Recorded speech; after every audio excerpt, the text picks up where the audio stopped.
Hey man, I'm alright, man. How you feeling, man? Tired. Legs feel like jello. Oh, okay. You got that good walk in this morning? Man, the night. We was walking the hills. Oh yeah. But shit, what were we talking about, nigga? Finish our conversation. Oh yeah. We were just talking producer talk, man. Mm. Yeah, we talking about Tim. Oh yeah, nah, but the sound, like you said, the sound changed, bro. Cause that shit went from like the bounce was still there, but the sounds and shit, they weren't dark and gritty. Like you could tell, like you said, they were coming from the computer. Like the shit got like real polished. Yeah, like yeah, cause Danger was using like he had like some of that like UVI stuff early on, like Mhm. he had what's that joint called? They give you out that Falcon shit. Yeah. Like stuff like Gladiator and all that type of stuff. Oh, Like Vanguard and all that shit. yeah, all that stuff. What Like up, Andy? What it do, Brody? yeah. But Hey, yes, he really changed that sound because like I say like he gave Timbaland like that more like he was integral in that pop crossover that Timbaland made. Cause mm-hmm. I would say like in the '90s, Timbaland was really like a hip hop producer that was making beats that singers could sing over, right? Mm-hmm. You know what I'm saying? Like so, and really that was really static because you know what I'm saying? They weren't really like super R&B beats really. It's just like static could write to anything. So He could the catch way that pocket. He could catch that. He could catch that pocket in that timing, bro. Yeah, so it was like the way Static, I mean, between Static and Missy, both of them like the way that they write, like like they both could write to like hip hop beats. So it's True. like they made Timbaland an R&B producer, but it's like it Mm-hmm. wasn't like he set out necessarily to be an R&B producer from the get go, Nah, because facts, he was facts, hip hop to the core. You know what I'm saying? But facts. they really helped. You know what I'm saying? Like usher him into R&B. Like Mm-hmm. but really like it wasn't until Danger came in that like that mid 2000s era. See, Danger gave Timbaland that pop edge because Danger He had crossed him. He more. crossed him over. Yeah, he had more. Danger had more of that pop sound. Yeah. Like because you could see Danger really like, and I see somebody mention the Neptunes. Danger really made Timbaland able to compete with the Neptunes in that mid 2000s era because like Danger allowed him to reinvent himself Mm-hmm. between, you know what I'm saying, like that late '90s and the early 2000s. Danger helped him reinvent himself to be able to, because the Neptunes had, when the Neptunes came on the scene, the Neptunes had them pop charts on lock. Like they Mm-hmm. had that sound. Everybody wanted, you know what I'm saying, that Neptune sound. And, you know, Timbaland had a little period where, like it was like, all right, I ain't necessarily the top, you know what I'm saying, dude right now. Like Mm-hmm. so, like he was still getting big money for tracks and all of that, but Danger helped him get, you know what I'm saying, in that place with them pop records. So then he was doing the Nelly Furtado, the Justin And Timberlake, Timberlake. like Shit. Even the carry shit, bro. yeah, Carrie Hilson, you know, Yeah. all of that stuff, you I, know. I told you, bro. Like, still to this day, bro. Like, I literally regret that Grammy camp shit. Like, I got to see Danger make a beat, and I didn't know who bro was. Yeah. I didn't know who he was until like You the and you were next day, and you were tripping. You had a legend in front of you. bro. Hey, Uh look, bro. I knew bro was hard when I seen him make a beat in Logic with nothing but the stock sounds.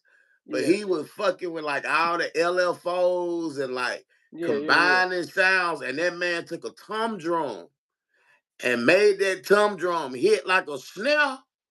Yeah. I was like, oh yeah, cuz different. Yeah, Cuz. yeah. I see Yeah, Devante definitely. Oh yeah, Devante was man. dope. Ain't no See, can nobody see, play them chords. We done had that day. Tim came from the school of Devante. They was all down there in that basement. It Yeah. was it was it was you had you had Missy down there in that basement.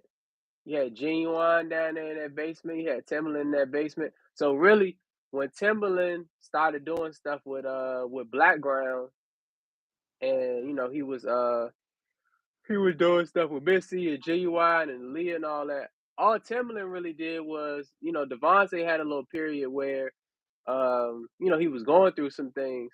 So Tim Hmm. took the artist from the basement, and what I'm saying, he started his run with that. But that was Devontae's blueprint, because they always being developed in Yeah. Devontae basement. Like, he was doing all them records with Jodeci, and they was all being developed down there. And that's, what I'm saying, that was the blueprint. That's why I was like, when they came in, Missy and all them, that's why it seemed like they was already ready. But usually when Hmm. somebody come in and it seemed like it's overnight, it's because they've been grinding and you ain't see it.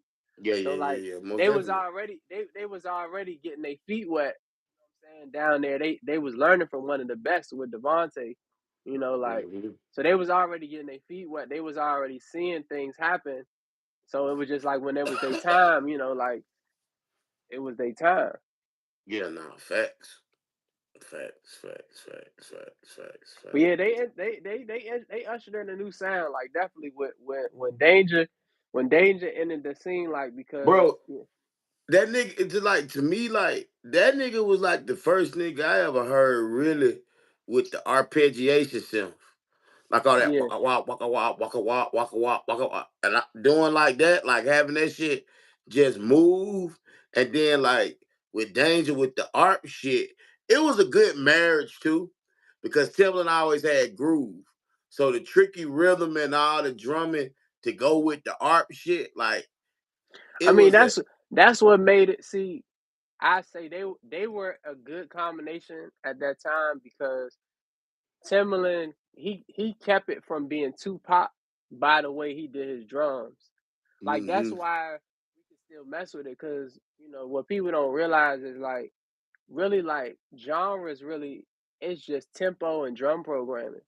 You could take the mm-hmm. same melody, if you change the tempo, you put different drums to it, Yeah, you you can can change the make, genre. yeah, you can easily change the genres. You Yeah, feel me? So really, Timbaland with his drum programming, that's why those songs were so big, because it was Timbaland's drum programming that was still dirty and that was still hard, and then Danger with those, like, kind of poppy synths, like, mm-hmm, where it gave it that sound, because it wouldn't have been as big and came off the same way if you didn't have them hard Timbaland drums under it, because it wouldn't have hit for us.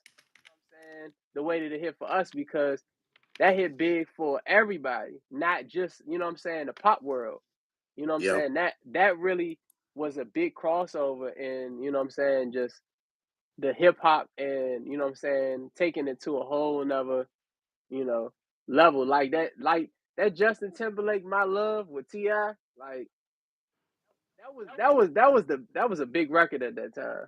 yeah, yeah, yeah. Nah, fact. Everybody that's in the live, you guys can do us a favor and like the live video and subscribe to the channel.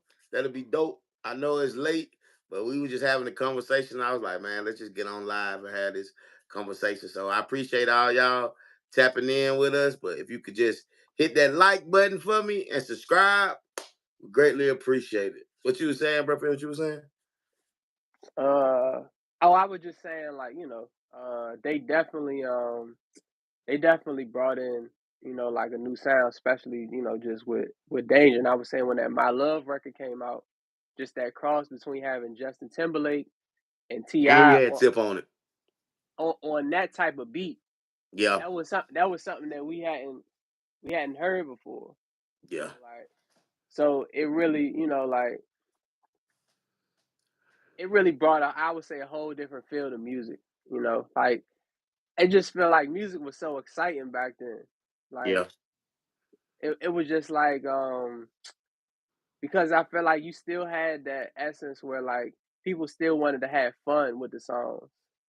Like, it. it's like now, like when you hear like a song that's like uh um a song in the club or like whatever case may be. A lot of times they don't be fun songs, and that's why like however you feel about it, you know what I'm saying. You can say what you want, but that's why a lot of the right now like the women in rap right now, however you feel about it, I'm not the biggest fan of everything that comes out, but the reason why a lot of it is winning because they're making fun music. A lot of the guys right now are not making fun music. And you know what's crazy, bro? Like when we started working on this batch, that was one of the things that I first thought about too. I was like, cause I be thinking like sometimes I be pressing, but I be like, bro, like, and I think I get that from like business because in business you have to find like what's the void in the marketplace, and Exactly. that was the first thing I was like, no, like even like with the Puff the Bad Boy era, it was like lifestyle, like party, like we having fun, like you say, like I call it prostitution music, selling music what the female rapper do. But like you say, bro, at least they making light of situations and they having fun. But But like, Puff. But you mentioned Puff. That whole Bad Boy era. That was Andre Harrell. yeah, Like, cause Bad Boy really was just an extension of Uptown. And uptime, yeah. what Uptown Records was, that was Andre Harrell basically saying, okay, let's take the party culture and let's take Mars, you just funny, boy. I thought I told you that we won't stop. they was basically like, let's take this party culture and let's put this feel good energy into the music. Cause Hmm. Andre Harrell, you know what I'm saying, like he liked to have fun, you know what I'm saying?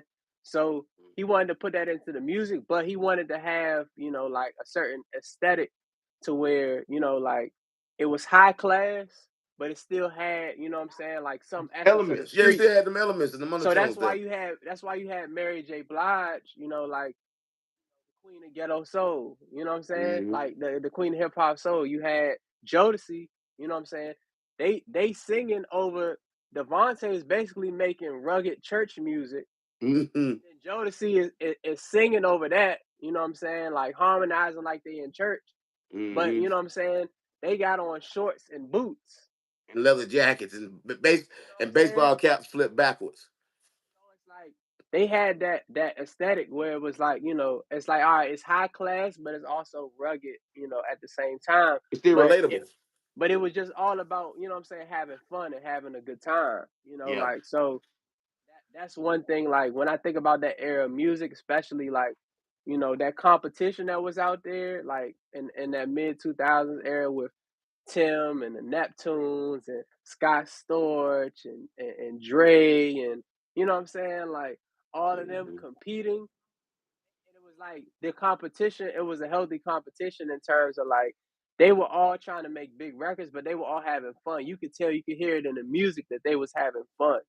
Yeah. Like you could hear you know what I'm saying? You could hear the atmosphere, and that's just one thing. Like I feel like, like you could tell they took it serious, but they were having fun. And I feel like, like now sometimes it's like you got to pick and choose. It's like people that's having fun, you know what I'm saying, but they not necessarily taking it serious. And then you have people who might taking it serious, but they might not really be having fun with the music in terms of like, you know, because some, with everything that's going on right now, I feel like sometimes it's hard to be like, man, do I really talk about what's really going on? Because people really out here struggling.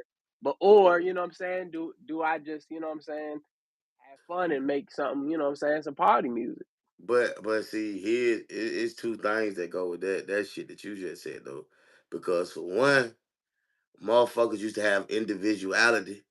So everybody was different. You know what I'm saying? Like you knew X was gonna make music about X. Block B was gonna make music about B. You know what I'm saying? Now everybody just sound the same. Like it's no individuality. You know what I'm saying? Like I can go to this artist to get inspiration. I can go to this artist because I want to have a good time. Now all the motherfuckers sound the same, bro. Even from the producers, bro. Like, bro, like the corniest shit, like nigga be like, hey, make me a beat like such and such. No, go to them and get that beat. My sound is my sound. You know what I'm saying? Like that be the that be the wig, and that shit boiled down to even the songs, bro. Like Yeah, Niggas, nah, it definitely a lot of it, definitely, is sounding the same. You know what I'm saying? Like, and like, but Mars, I hear what you're saying. People are struggling, and like, you mentioned Pac and DMX, which what I'm saying. I love their music, but even if you go back to their music, like they have music where they talking about, what I'm saying, real stuff, but they also got party songs too. You know what I'm saying? Like they had a balance, and that's all I'm talking yeah, about is balance. Like yeah. Now you could talk it's no balance. you could talk about real stuff, you know what I'm saying? Like you could have real content, all of that. Like you just, you want to have balance, and Mhm. just, what I'm saying? So I think with the like what you said, sound wise, from the production, to like the artists, how they was, approaching the tracks and stuff like that, you have variety.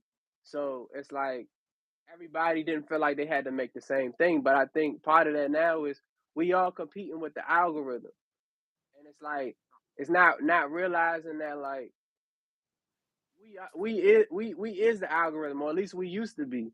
You know Yeah. what I'm saying? It's like it used to be the algorithm was you play a record, you play it for a few people, and that was the algorithm that determined if it was hot or not.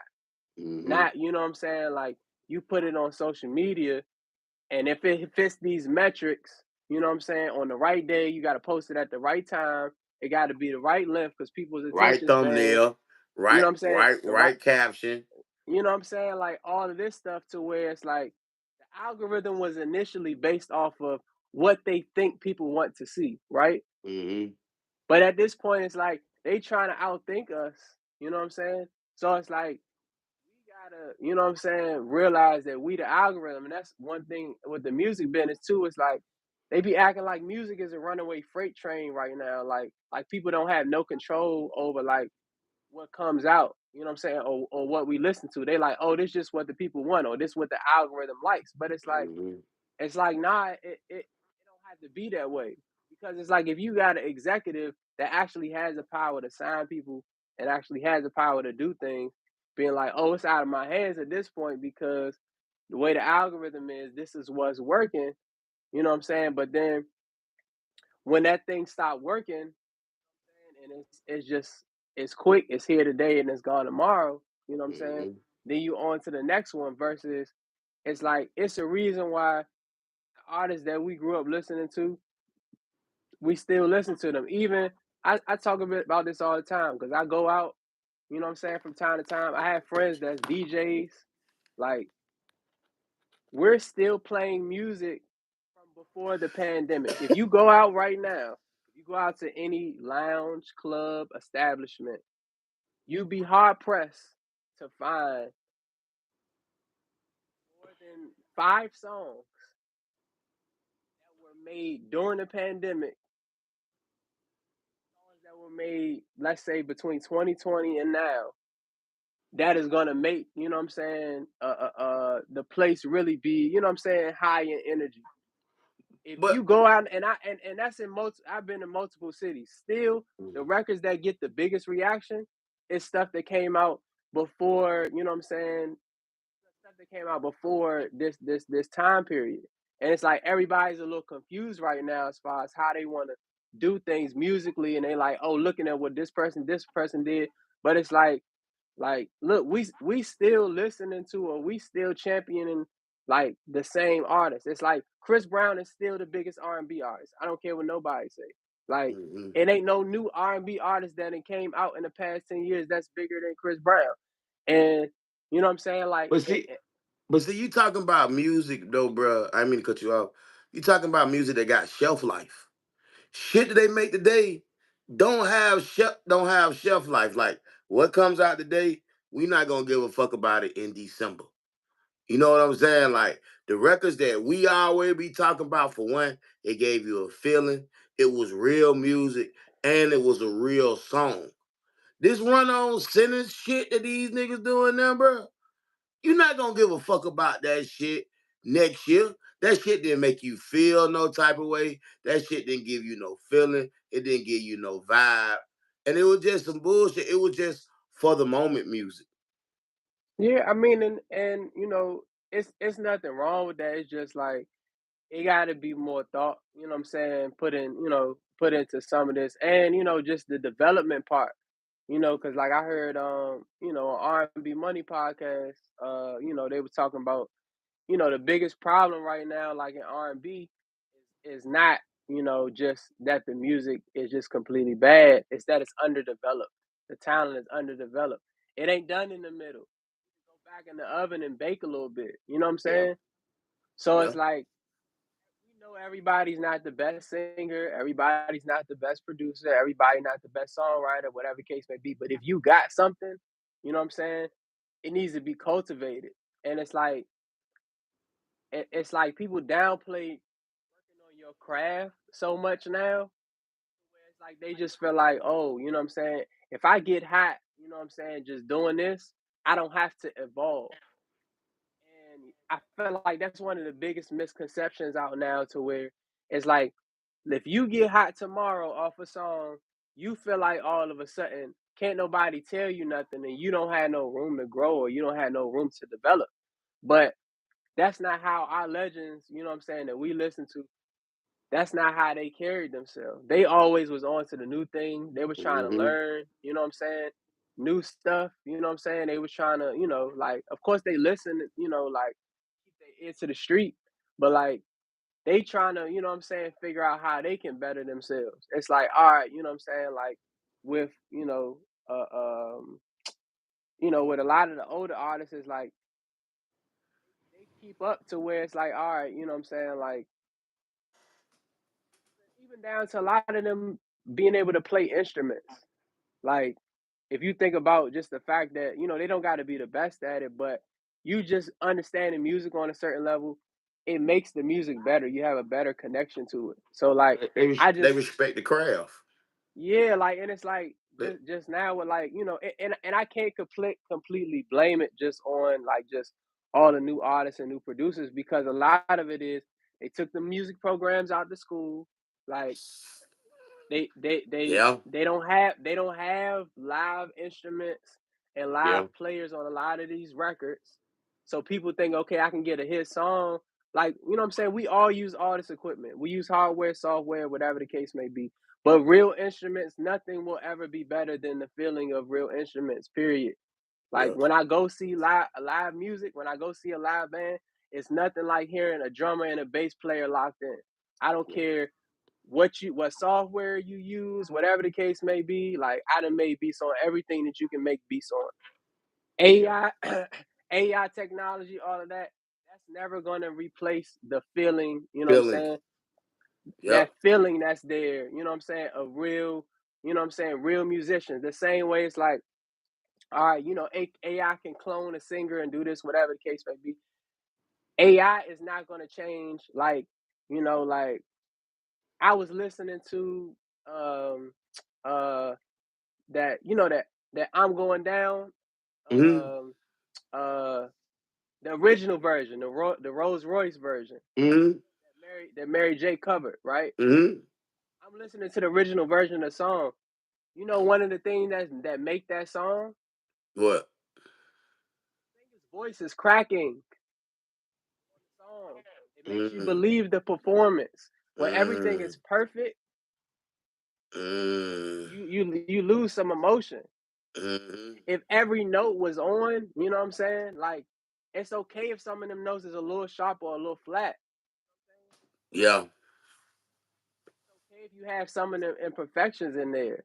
The same way with the musician, it's like that tempo gonna vary just a little bit. You know what I'm saying? The drummer might be a little ahead of the beat and a little behind the beat, but that's what creates the swing. That's what creates the feeling. So Mm-hmm. I see TLR. You mentioned Eric Sermon, Teddy Riley, like New Jack Swing. You know what I'm saying? Mm-hmm. Like that swing feeling is that feeling. You know what I'm saying, of a real drummer. You know what I'm saying? That's really what Teddy Riley brought, you know what I'm saying, to music when he brought in New Jack Swing. He brought the Mm-hmm. feeling of, you know what I'm saying, the swing. If you know music, the swing is a variation of timing, basically, where you either playing a little bit ahead of the beat or you playing a little bit behind the beat. Like, So it's like you swinging it. You know what I'm saying? Yeah. Like, so he just found a way to bring that into program music in a way that, you know what I'm saying, people loved and people appreciated it. But Yeah. it's just like,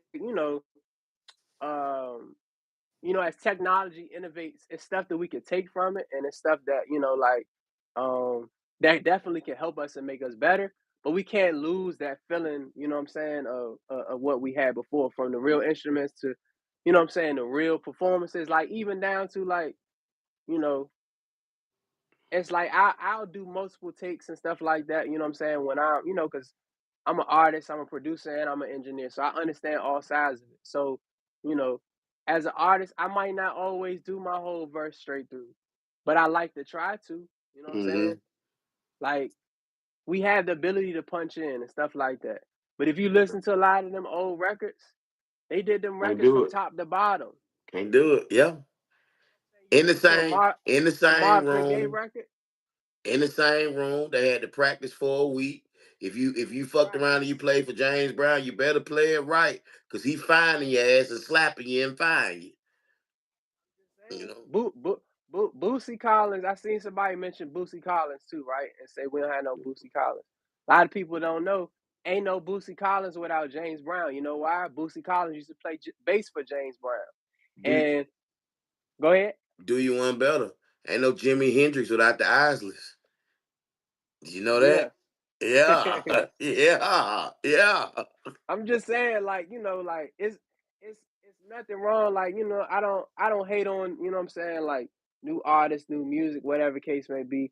I just have a problem with people being okay with being uneducated, or being okay with not trying to be better, or not But trying to have more, you know what I'm saying, more feeling in their music, to have more, you know what I'm saying, more of a developed sound, like the music that we grew up on. You know what I'm but saying? but watch this though. How old your mama?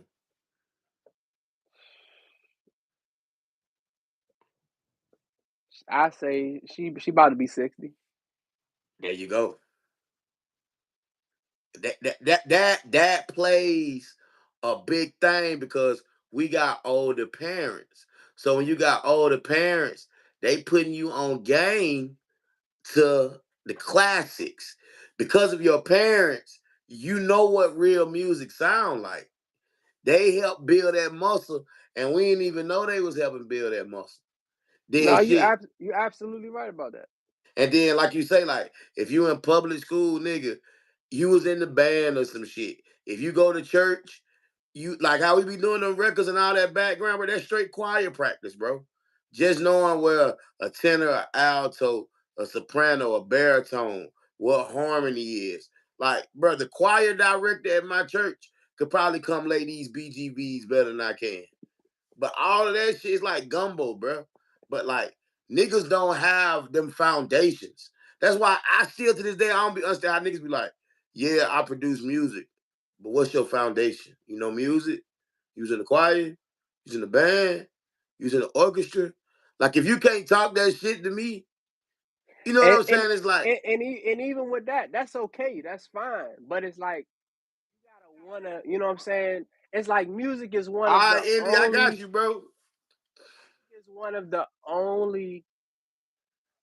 professions With no where prerequisites. people are okay with not having knowledge, Yeah. being ignorant and proud, and like you said, having no prerequisites. It's okay if you wasn't in a band, if you didn't grow up in church, or listening to music like that, but you gotta want to study it. You know what I'm saying? Like, how you look, if you a doctor, you coming in saying you proud that you ain't read your, you know what I'm saying, your medical You book. ain't read your manual, but you gonna do heart surgery. Like, what? You know what I'm saying? Like, Yeah. we the only profession that's not taken seriously, because we okay with mediocrity, you know what I'm saying? Or we okay with people saying, "Oh, I don't care about the history that came before me," or "I don't care about studying music at all." You don't got to be a virtuoso or nothing like that. It's like you just got to respect the craft and want to continuously improve and get better. And that's at anything really. That's outside of music. Like, if you really love something, the best thing that you can do is just say, all right, every day I'm gonna just try to get a little bit better. Like, that's how you look up and become good at something. Like, they say the journey of a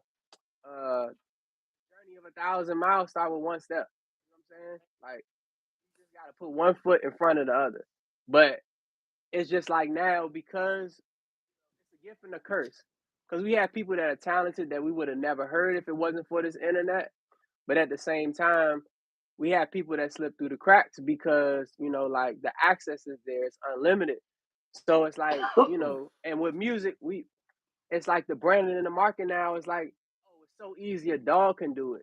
You know how disrespectful that is for people who really done I gave was their just gonna say life, that put fucked blood, up, bro. sweat, and tears into this. You know what I'm saying? Like Yeah. people that's like, like we talking generations in. You know what I'm saying? Like we talking about, like it's one thing, like if you like you said, if you play in a band, if you went, in the choir, whatever the case may be, like people that went to school for this, you know what I'm saying? Like, you know, people done toured, went on the road, you know what I'm saying? All it's like the prerequisites that used to be there, like for singers, for instance, used to have to sing backgrounds, you know Back what I'm saying, for a few years before you was even, you know what I'm saying, in a place to be like, all right, I'm a lead singer now, you know? nigga, Tank sung for Genuine, Jamie Foxx, before he even, you know what I'm saying, was Tank.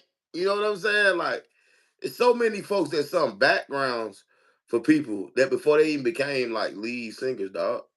And it's just like everybody want to be the star player now, and that's cool. You know what I'm saying? But everybody ain't the star player, and it's like with you know what I'm saying. You mentioned business, right?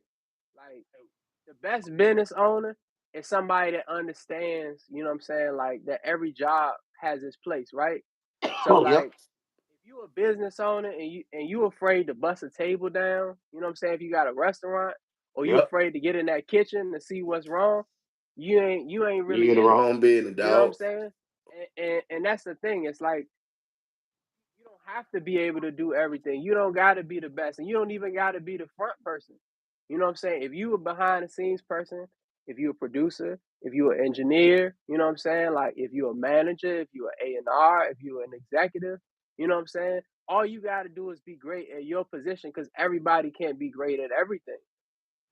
Yeah. But it's like if you do want to be that guy or you want to be that girl, And like boy, yeah.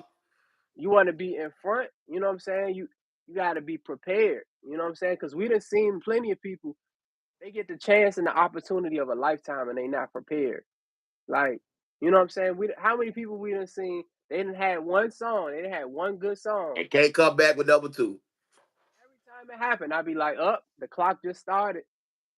That Eh, countdown. look. We be knowing it, boy. We be knowing nigga getting double booked. You like, bro, he ain't got no follow up. He just trying to run the bag up. I'm like, and I be seeing it too, because I'm like, oh, I know what game they play. And they put the song out. They waited 6 months to drop the video. I'm like, oh, they gonna try to ride this song out the They whole trying to year. They ride ain't that got song out. they ain't got nothing yet. I'm like, this Yep. ain't gonna go too good. Because if he got a whole clip, oh, that video coming out in a week or two. But like you say, That's when they true. spread that video out for 6 months, then 3 months after that, he come the remix. Yeah, that's it. Yeah, no. They ain't got nothing. That's it. That's it. He You gonna make know. them little tens a month on the Chitlin Circuit tour. I mean, Hmm. not 10 a month, 10 a show. You Yeah, know what I'm on saying? like you And said on the Chitlin circuit, on the and Chitlin Circuit, oh, he finna tell all them Columbus, Mobile, Tupelo, all hmm them little back door but you know what the Carolinas. problem? But you know what the problem with that is? Do all them shows and they not real shows because you How just they going up club? there. You just going up there. The you going DJ to you give you a going to the mic. you going to the club. You going to the The local DJ give club. They gonna run it DJ about give you a twice. mic. DJ give you a mic. You're gonna be performing over your own vocals. Not gonna have Yeah, no TV track, no backing track with your vocals took out so people can hear you properly. yeah. So you don't develop proper performance. So then you know what I'm saying. You may get that money, but people is not coming to see a real show. So No, it's like, what incentive do I have to then go see you to perform to pay my good money if you have a concert? That's why they canceling a lot of these tours. You see, they cancel these tours last minute and they put out these BS excuses. It's because a lot of them they have low ticket sales no ticket because sale. Yeah, the music is not translating. but it's can I say this though, bro? it ain't even. It done got so bad too, bro. Like with this shit. Like we fans of Nip, right? Yeah, yeah. These folks don't even have. They don't care about the fan base. If you have, if you build a fan base, then you can move a certain way. That's why I say like the music that we like, it was the golden era. Like, bro, that was the last real bit of the fan base. And how you know But it was the fan base? Because hell, Lil Bow Wow ain't had a hit record and I don't know how long. But like that Scream tour, like that stuff with him and but you Chris know what it Brown, is? it's You're nostalgia. right. You're right. But you know what it is? Artists not doing book signings no more. They not You don't doing go to the record the store no they don't more. they not doing the press tour. They not Yeah. doing they not doing the meet and greets no more in the mall. Yeah. Like that's them memories that them fans really remember, and that's why people looking at Chris Brown crazy for charging people all these money for these meet and greets. But you got to understand, you know what I'm saying? Like even though you could debate about, you know what I'm saying, the price of it, the idea that he's actually doing these meet and greets with these fans is having once in a lifetime moments with Chris Brown. That if Chris Brown goes on another tour, they're coming to the next tour because Chris Brown made their dreams come true. But also though, bro, he's built up that investment with the people because they are his real fans. The same way my goof ass pay $100 for a T-shirt.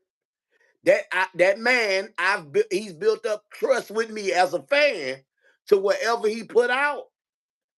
9 times out of 10, no matter what the dollar amount is, I'm gonna support it. If Chris Yeah, Brown ain't have no real fans, he couldn't do that. But that's what I'm saying. That's what niggas miss the boat. You be worried about the algorithm and the look and all that shit when you forgot the most simple thing. I'm not competing with you. I'm trying to service my people, my fans. like That's the like goal. like TLR just said, the old school R&B and rap are touring like crazy, and people not talking about it, but I know because I go out, I go to these shows. I just seen Juvenile a week and a half ago. You would have thought Juvenile came out yesterday. The way that show was, the show was packed. Matter of fact, he had two shows the same night. Killing. Killing. I'm just saying, like, because they have that formula, that old school rap and old school R&B. Put it like this, right? You know what I'm saying? My mother's older. My mother loved music. My mother still go to concerts to this day, To this right? day. Like, put it like this, right? Mother probably done seen New Edition probably 10 different times. And Nigga, I was just finna say that. Yep. if they go on tour again, she's going to go see them again because they put on a show. They put They on a give show. people an experience, and you know why? Because they had that lineage. They were developed. You know what I'm saying? They understood early. You know what I'm saying, what they had to do. So it's like it goes across the board. You know what I'm saying? From like I said, from the artists. You know what I'm saying, to the producers. You Hey, know what I'm saying? Major, what it do? What's good, A Major? But yeah, it goes across the board. It's just like, I don't like all of the, like, the boys club fraternity stuff, or, like, you know what I'm saying, people get being clicked up and all of that. But it's something to the fact that people were ushered in back in the day to All where right, it's Eric. like you had OGs to where it's like, all right, this is my mentor. They brought me in the game. You know what I'm Yeah. saying? Or they looked out for me. Like, put it Yeah. like this. You don't have no Jay-Z if you don't have Jazzo and you don't have Big Daddy Kane. They looked out for him early on. You know what I'm saying? Mm-hmm. Them that's the lineage, you know what I'm saying, that people come in on to where, you know what I'm saying, you get whether it's official or unofficial. That's that artist development to where, you know what I'm saying, like them artists from back in the day, it was ready. Even like I said, the producers. That Timbaland came from the school of Devante. You know what I'm saying? He was in downstairs in that basement with Devante. You know what I'm saying?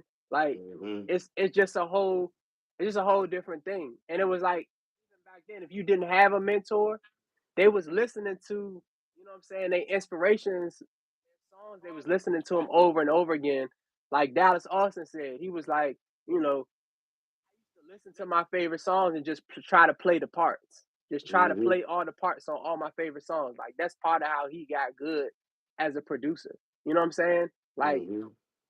that's something that's, you know what I'm saying? Like um like we just need more of that. Just like it's okay to be a fan. Like it's okay to, you know what I'm saying, just to take a back seat to realize greatness.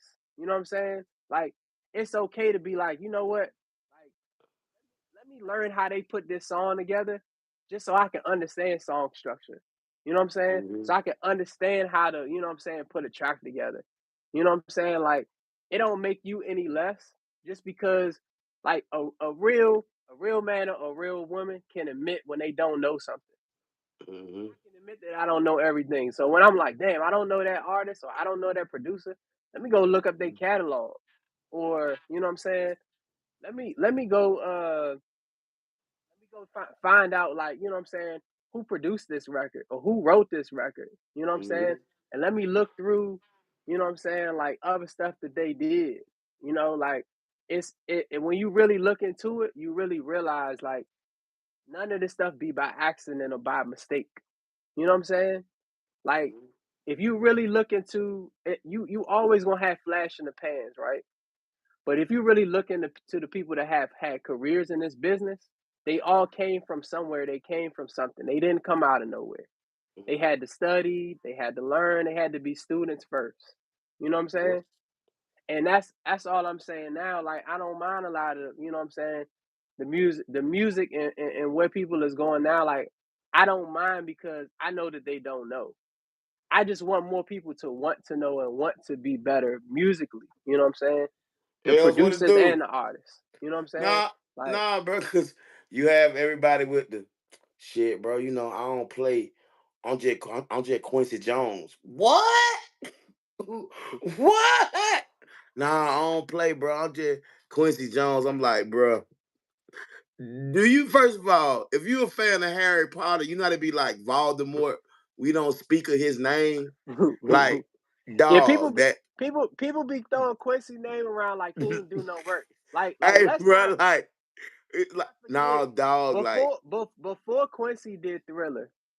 People always use Thriller as the example, right?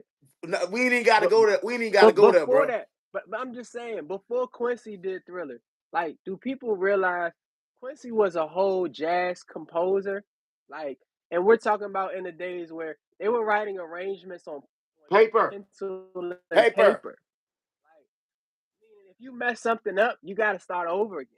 Do they not know that Quincy was running around with Ray Charles? Do they not know Quincy went to Berkeley? Do they not know he studied overseas for a year? Do they not know that that man Frank Sinatra? Do they not know that Yeah, Quincy Jones. that's Q, And right? so, and so when people say, "Oh, I produce, but I do more of the Quincy Jones thing," it's like, what are you saying? Because it's like, You can't yeah, write Quincy. it. It's like Quincy Jones on Thriller had the role of the producer, where he didn't necessarily play every instrument or write every lick, but he still was very involved musically in what went on in a way that if he was not musically inclined, he could not have produced that album the way that he produced that album. I'll give you a perfect example. If you go listen to, I see TLR mentioned Off the Wall. If you go listen to Off the Wall, there's a demo out there. Stevie Wonder wrote I Can't Help It. Go listen to the demo of I Can't Help It. And go listen to Michael Jackson's version of I Can't Help It. Notice the differences. That's a real producer because Stevie Wonder's version was good, right? Good. But Quincy just added, you know what I'm saying, that little bit of polish that it needed. Like he knew how to put the right people in place. You know what I'm saying? Like, Mhm. and so exactly, A Major. Quincy was 50 when he did Thriller. It's like it's like people always act like, especially now, people act like, oh, you old if you doing music and you at a certain age, not realizing like he was 50 when he did Thriller. Like he already had years of experience. Bro, excuse me, but this what get me. Okay, fuck Thriller. We not gonna talk about the Wiz soundtrack, dog. Do you That What Would I know Do by where you're Nipsey going with to? Nipsey Russell. We not gonna talk about that. Come on, Nah, man. you right, bro. Oh, Like, okay. Watch this. Fuck that. What about Brothers Johnson? yeah. All right, fuck that. You know that show Sanford and Son. You know that music that come. We gonna talk about that? Mm-hmm. Oh, we can take it a step further. You know, Fresh Prince of Bel Air. You know that's his shit, right? You know Mm-hmm. that, right? Or Mm-hmm. records like Secret Garden. You know what you want Yeah. to talk about that? You want to do that too? Like, bro, it. Oh, Color Purple. The music in the Color Purple. Like, bro, like he was scoring, bro. Mm-hmm. And take this. What was he like? I ain't even finna say that. Never mind. I ain't even. I'm gonna keep that comment to myself. But no, dog. But like we talk, we talking Yeah, about, you know what I'm Austin saying? Powers. Yeah, that's his music.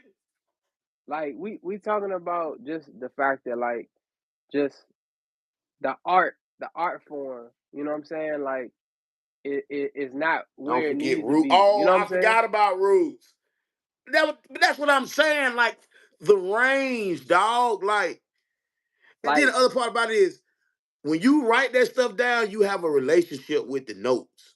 Like you know what's going on. Like I don't think people understand. Like horns are written in certain keys, bro. And like when you have to have yeah. harmony and you bringing all this together, and you talking about the era of no computer, no, so I can't sit in front of my computer and at least demo and hear this stuff out. Look, hey TLR, don't get me started on Rod Templeton. We be here all night. All right, we ain't even gonna talk about We this because we Heat we, we Wave. be we be here all night. Yeah, nah. All night. But this the thing though, bro. Even being like, okay, even though I'm Quincy Jones and being unselfish to be like, I'm gonna bring in somebody that maybe arguably can speak it the same way I can speak it, and I need you to come help me with this. Yeah. You know what I'm saying? And Like, that's what made him a great producer, right? It's like he went and got the best of the best. It wasn't it wasn't that Quincy couldn't produce Thriller by himself, right? mm-hmm, He could have did that and it would have been a good project, right? But that just shows you, you know what I'm saying, somebody that is well studied, somebody who loves the craft that you like, you know what? I'm gonna go get people and put them in place. I'm gonna go get Greg Filling Games mm-hmm, and I'm gonna let him play keyboards on, you know what I'm saying, a lot of these songs on Off the Wall and Thriller. Like, because he has a certain sound that fits for that. I'm gonna give Rod Temperton, you know what I'm saying, a little white man over there from the United Kingdom that had a band mm-hmm. called Heatwave, you know what I'm saying? I'm gonna go get Yep. Rod Temperton and I'm gonna have Rod Temperton do these songs and Rod Temperton produced and wrote some of the greatest songs that we've ever heard. Like, it's like, bro, like, can you comprehend the fact that somebody like Rod Temperton could do a song like "Lady in My Life" and then also do a song like "Thriller"? Like, that's range. And or you just come in and say, hey, you know that song used to be it was called Starlight. Now I don't like Starlight. Let's change that. Let's change that word. Let's thriller. Like, bro, And and that and and, little. and the thing is, we talking about he had to write. Rod Temperton wrote all of the parts for those songs. He wrote all of the parts for those songs to the point where the musicians played mostly what he wrote. Not only that, he demoed the songs, and he's not even a singer. You talking about a different level, you know what I'm saying? Just of musical talent, you know what I'm saying? So, like I said, we not gonna get too far into that because we'll get lost. But that's what We'll I'm be here all saying night. though, bro. But no. But every nigga, bro. I'm Quincy Jones. No, you not. No, Like, it's like it'll never call it be. It'll never be, what bro. call it what it is. Like, you put a bunch of people in a room and you take a percentage. That's fine. That's cool. I don't got no problem with that. But don't compare yourself to Quincy Jones. You know what I'm saying? unless you also, you know what I'm saying, is musically studied, you know what I'm saying, and you can get in a room with musicians, you know what I'm saying, and you can talk that language.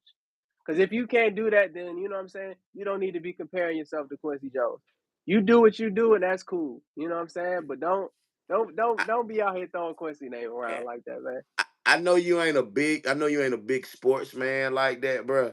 But it's like at least the LeBron and the Jordan compare. It's the LeBron and Michael Jordan. It's a real comparison. Like it's close. You know what I'm saying? Like he might fall short because of championships, but he still got longevity. With music producers and Quincy Jones, But that's what I'm saying in terms of, you know what I'm saying. LeBron, however you feel about him, he worked hard and he studied the greats, right? That's why he's close. He worked hard, he studied, he put in the work. That's what we talking about as far as hmm music is not respected as a profession and as the art form that anybody feels like they can wake up tomorrow and they can do music. yeah, And at the end of the day, cool. Like everybody got to be a beginner at something at some point if you want to be good, right? But hmm everybody just feels comfortable in music, just like, okay, I just started making music and now they feel comfortable, you know what I'm saying, like comparing themselves to greats and all of that. It's no respectful. I just wanted to be more respectful the greatness of the greats that came before us. Like it's what a up, reason why what up, we digital still music? looking What at up? them. What up?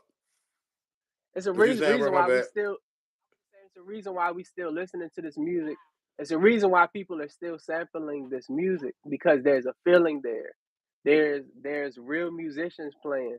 There's real texture there. Like there's something that can't be replicated no matter how many plugins that you got. Like it's a reason why people keep going back to this music. You know what I'm saying? So the respect level needs to be higher for the art form of music when it comes to the production and when it comes to, you know what I'm saying, the artist side and the songwriting side and all of that. Like it just What needs up, to be a Cannon? lot a lot more, you know what I'm saying, reverence What up, for, you know bro? what I'm saying, the greats that, you know what I'm saying, built this. Like we can't throw our legends away, you know what I'm saying? Because we do that a lot, especially in black music. We throw our legends away like they irrelevant, and it's like you talking about people that, you know what I'm saying, like some of these people you wouldn't be here if you didn't have they music. That they music made you. Your Yeah. parents was listening to their music Hey, when. hey, hey, hey, hey, hey. You know, Don't go there. Don't go look, there. I know where you're going. look. I know where you're going. You know, Where you going? Yeah, I but know I where you're going. spade out of spade. Yeah. I mean, the man that's down there in Cook County, he did what he did, and we don't condone that. He shouldn't have did what he did. You know what I'm saying? He deserved to be there. But the man down there in Cook County, yes, he's responsible for a lot of children being born.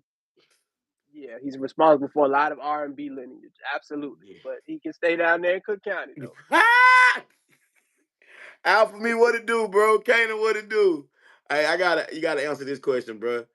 TLR said, "Who is the Quincy Jones of rap producers?" The That's Quincy of rap producers.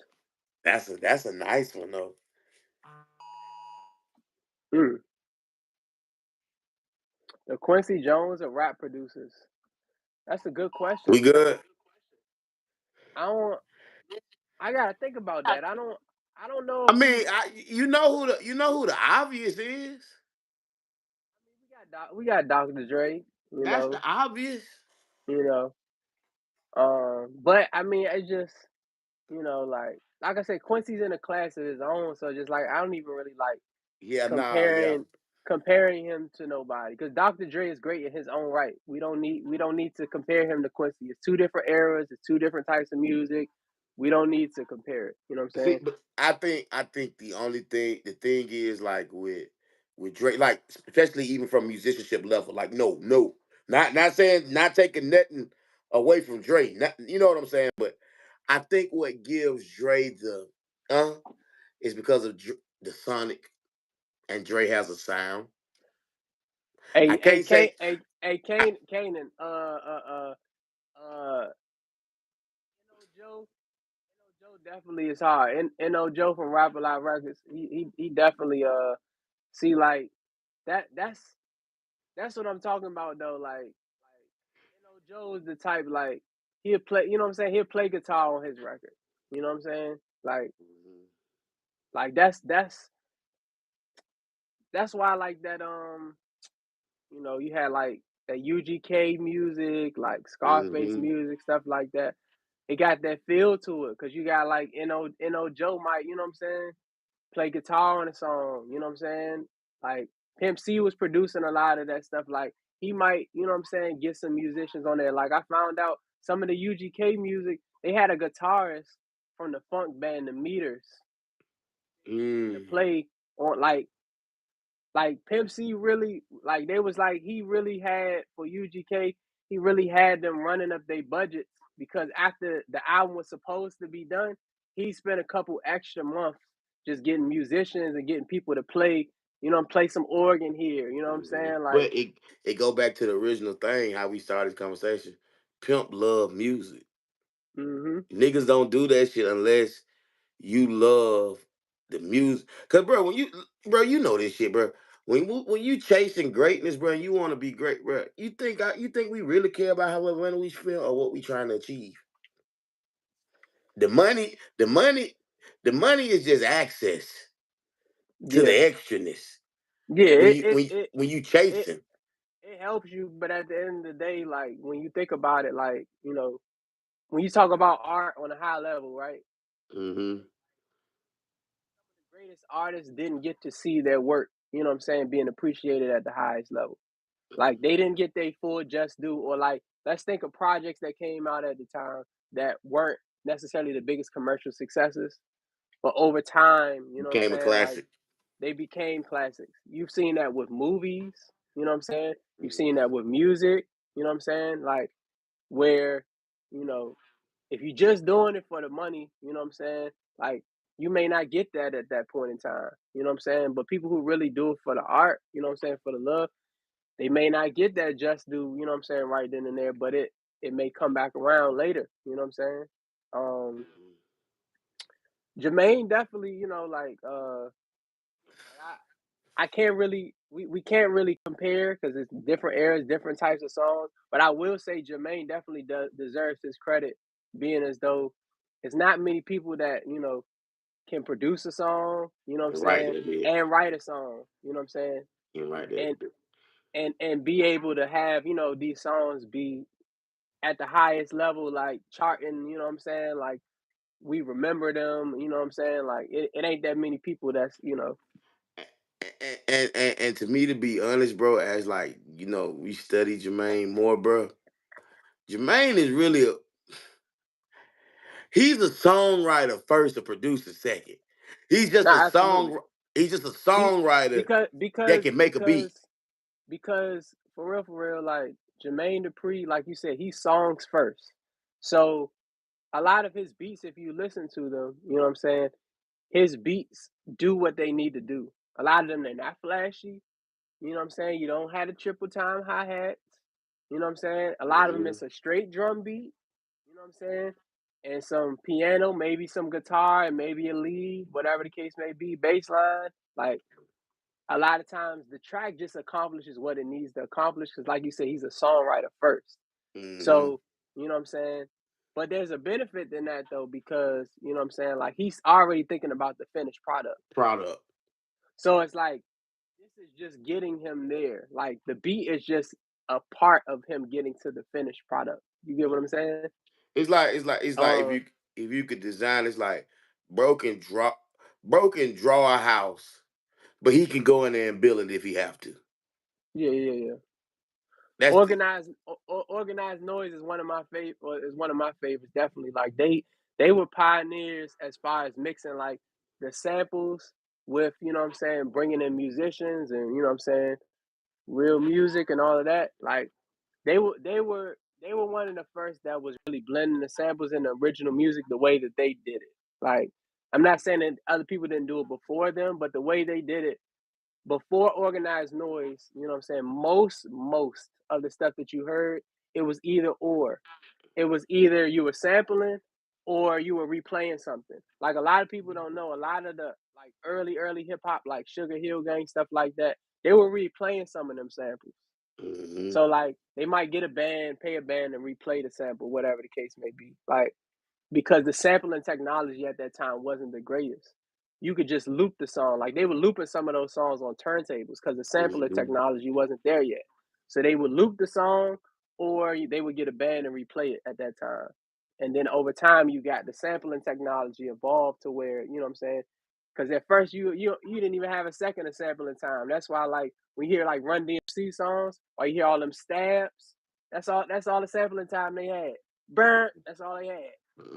Let's make a song with that. If you want more than that, you gotta get creative. You know what I'm saying? So people was doing all types of tricks and techniques, to get more creative with it. But yeah, Yeah. Pharrell is another one too. Like another one that can produce the song and write the song. Like what I'm saying, can go all the way with it. Yeah. Like that Pharrell is definitely dope with that. And I would say Pharrell, like one thing he brought to the game was like, any of my people that know music, um, Pharrell was one of the first people in hip hop really using a lot of seventh chords, like them seventh and them ninth chords. Pharrell was using them seventh and them ninth chords. Like in to this day, when I play like if I play like two seventh chords back to back, I'm like, oh, this some Pharrell stuff right here. Like Hey, bro. he really brought, you know what I'm saying? He brought that into the game that I feel like Pharrell gave a color hip hop, uh, just a certain, you know what I'm saying, like sound of hip hop that was a little more playful. That I feel like he came out at the right time because he came off of the '90s was hardcore, right? Mm-hmm. '90s was hardcore, you know what I'm saying, coming in the gate. And then Diddy, you know what I'm saying, and Bad Boy and all of that, they made all the flashy music, whatever the case may be. And then Pharrell, you know what I'm saying, basically ushered in, like more of that playful, you know what I'm saying, sound and kind of mixed, stuff in with the R&B and going into the rock and all of that. Like he brought a playful atmosphere to rap music that inspired a lot of people, I would say, to be a lot more different, you know what I'm saying? Like a lot of stuff you see now, like he's the reason that a lot of these artists that you might say is a little weird or whatever the case may be have the space to exist really Yeah. because Pharrell opened that lane for people to be different. You know what I'm saying? Whether you like it or not. Hey, look, before you move on, let me tell you this. Still to this day, they're one of my favorite Neptune beats. Oh, oh, oh,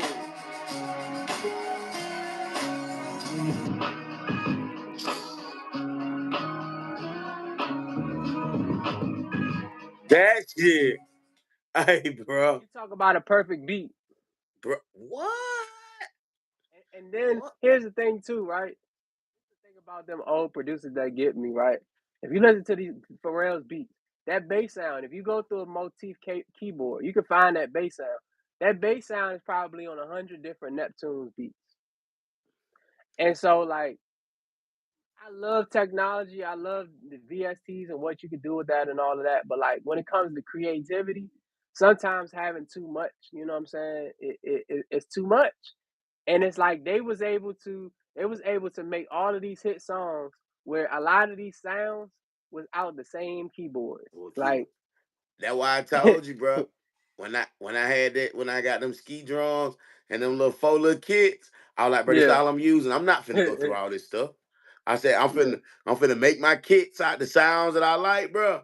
And I'm finna just use and abuse them for the next few months. You know what I'm saying? Like these my kits because that's the same thing. Like you say, bro. You listen to it, bro. Like prime example. That and I use it a lot. That JV 1080 sound, them bells or whatever hmm that come out the 1080 is called childlike. That nigga Timbaland used and abused that shit.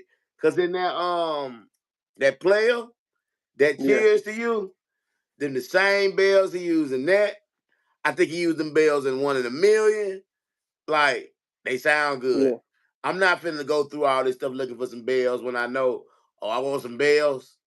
Mm-hmm. Childlike, JV Yeah. 1080. Come on. But that encourages the creativity too, because if you like, all right, limitation, you know what I'm saying? Like it makes you explore. Like, you know what I'm saying? I think Like so, Brian. I think that guitar is on there. Cause Cause that main Timbaland, side ain't number strings with flanger. Timbaland, one thing you gotta realize about Timbaland is like Timbaland started making beats on a Casio keyboard. You know what I'm saying? So like, in that time, it was like that limitation really forced people, like to think outside the box. So it's like, all right, I only have, like 2 seconds of sampling time. You know what I'm saying? So like people would Mm-hmm. speed up the record and then slow it down in the sampler so that they can Mm-hmm. get more sample time. Or like, I only have, you know what I'm saying, these few sounds. All right, I'm gonna utilize these sounds in multiple, you know what I'm saying, different ways. You know what I'm saying? Like it's like it's like, just being able to just, like realize that at the end of the day, like, it's not the equipment that you use all the time. Like, granted, you know what I'm saying? Like, it does help when you have certain equipment. A new piece of gear or some new sounds can inspire you, absolutely. But like, Changing it life. don't, it don't matter at the end of the day what you use though. Like we talking about, like studying the craft, you know what I'm saying? Like Mm-hmm. studying real musicianship, you know what I'm saying? Studying the greats. I don't care what you make beats on. You know what I'm saying? Like I remember when I found out the producer Apollo Brown was making beats in Cool Edit, I was like, man, is there even a metronome in there? Like it just showed me like, bro, you could really make beats on anything. Like, Yeah.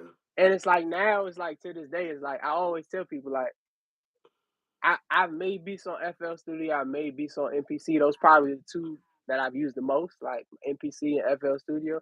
But I can make beats on anything, and I have made beats on anything. Like when me and King cook up, we might use Reason, or we might be on the MPC Key 61, or we might be on the 3000, whatever the case may be. Like, but it's like I'm gonna find my way around it because it's just a tool. It's just a vessel. Like Yeah. I'm just using this to get my idea out at the end of the day. So it's like it don't matter what I use. Whatever I use, I'm gonna figure out how to put my, you know what I'm saying? I'm gonna put Yeah.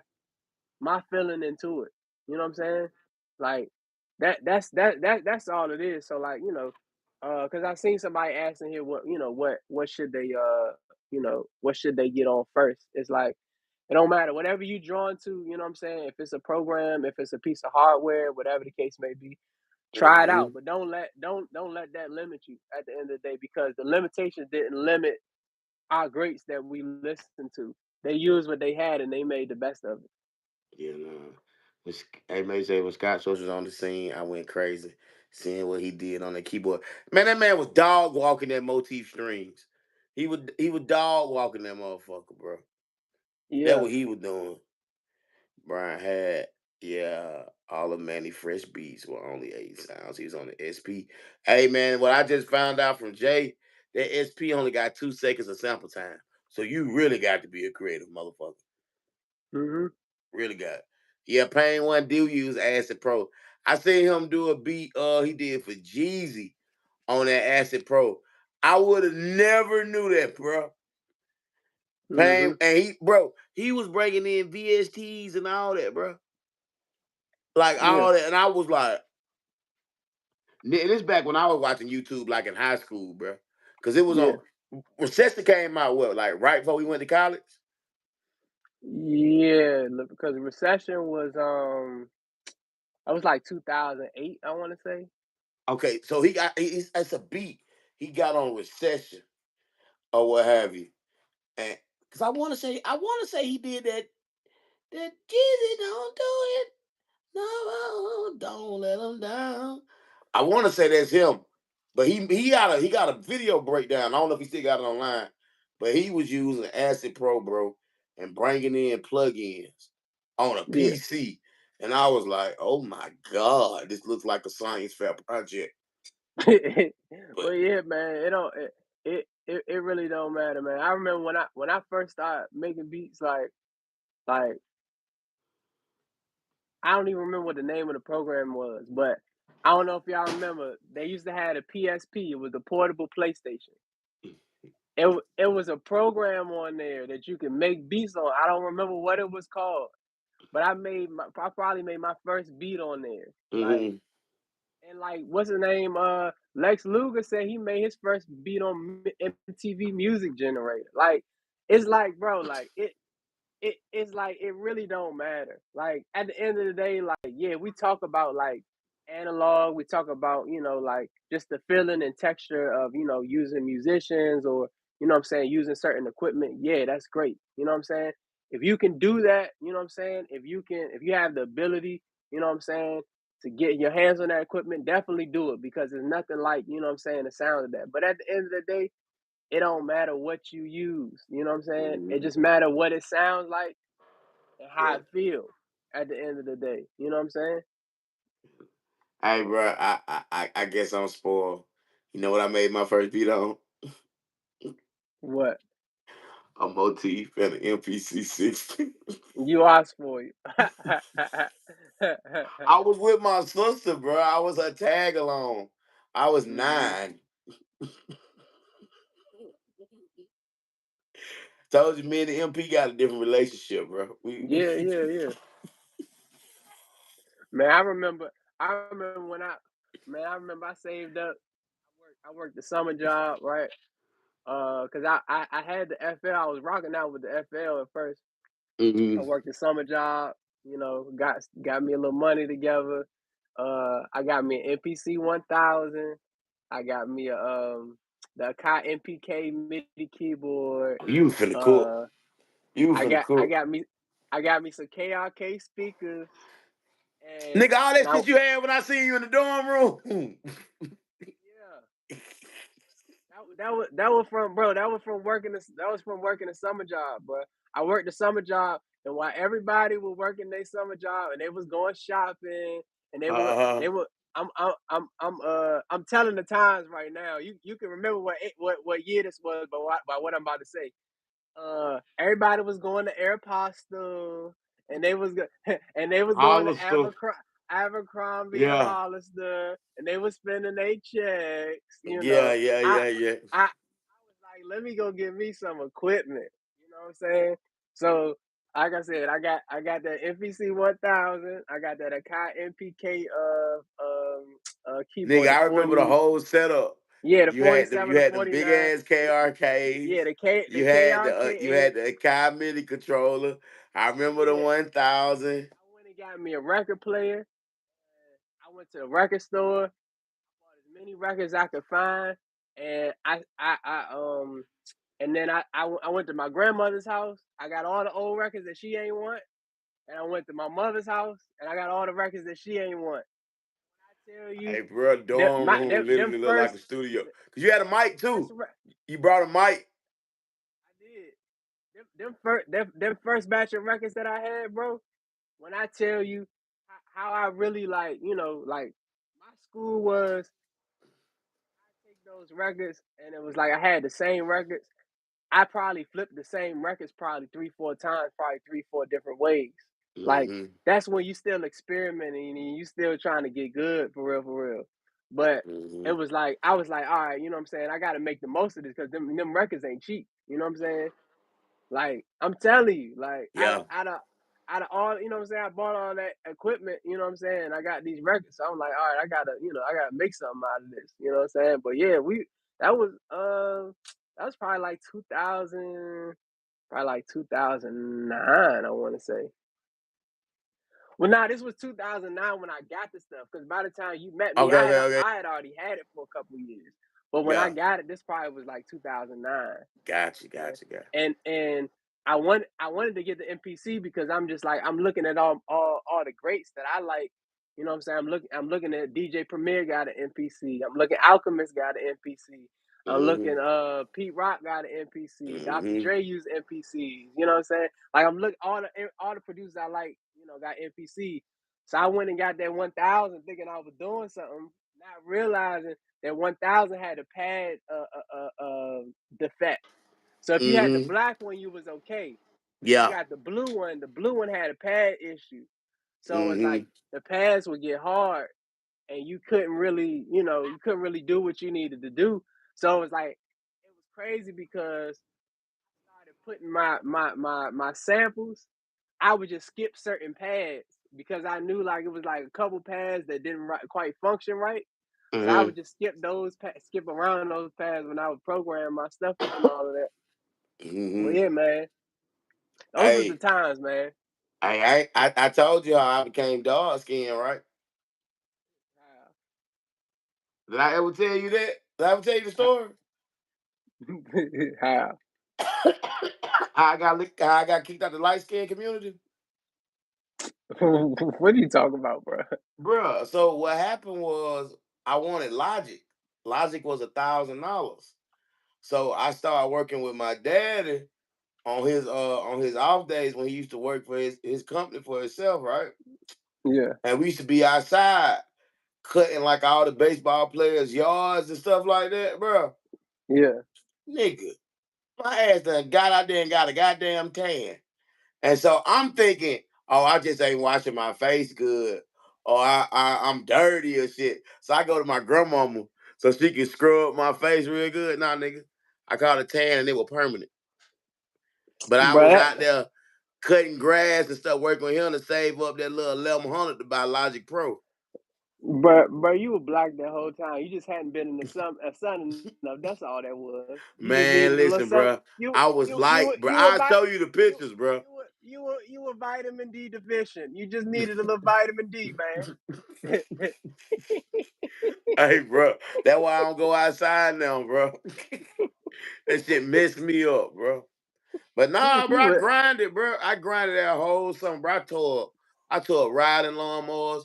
I tore this one man sprinkler system at it, how it was just shooting water out there. Well, the last week I got paid to stay at home. But I did that to get Logic, bro. I never forget, bro. I went in the Apple store. I had that shit in like fives and tens and all that shit. And they was like, "What you want?" I was like, "Man, I want that." That's when the box was big. You might have had like 30 CDs, because they had that crazy Apple Loop library.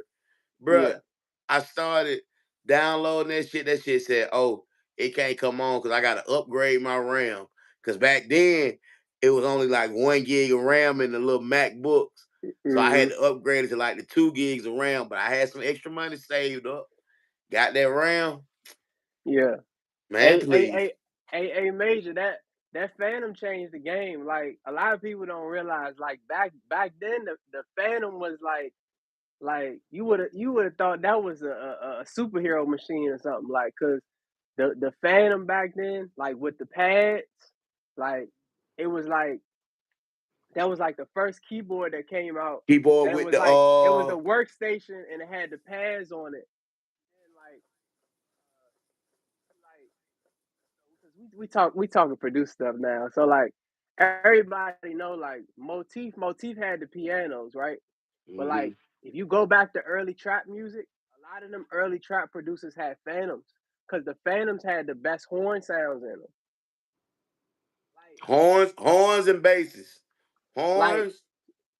and then the Tritons had the crashes, the hi hats. Like a lot of the producers, they will use the drum sounds from the Triton, and then they will use them Mhm. horns from the Phantoms. Like you know what I'm Mhm. saying?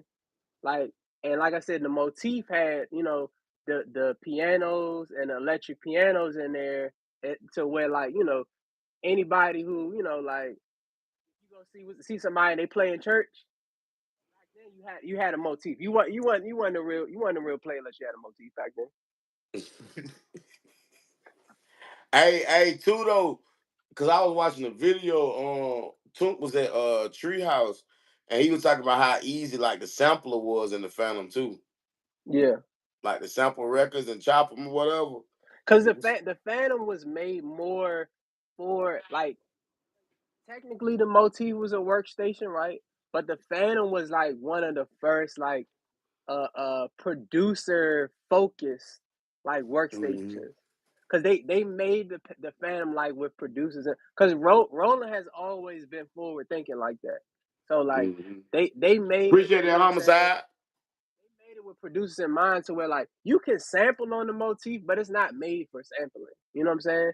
Like some Mm-hmm. of the other workstations, you can sample on them, but they weren't really made for that. It's like they Mm-hmm. made the Phantom, you know, and it's like you could tell because even the fact that they put the pads on it, it was like they were trying to get to people that use NPCs and stuff like that. Like they were trying to get that audience.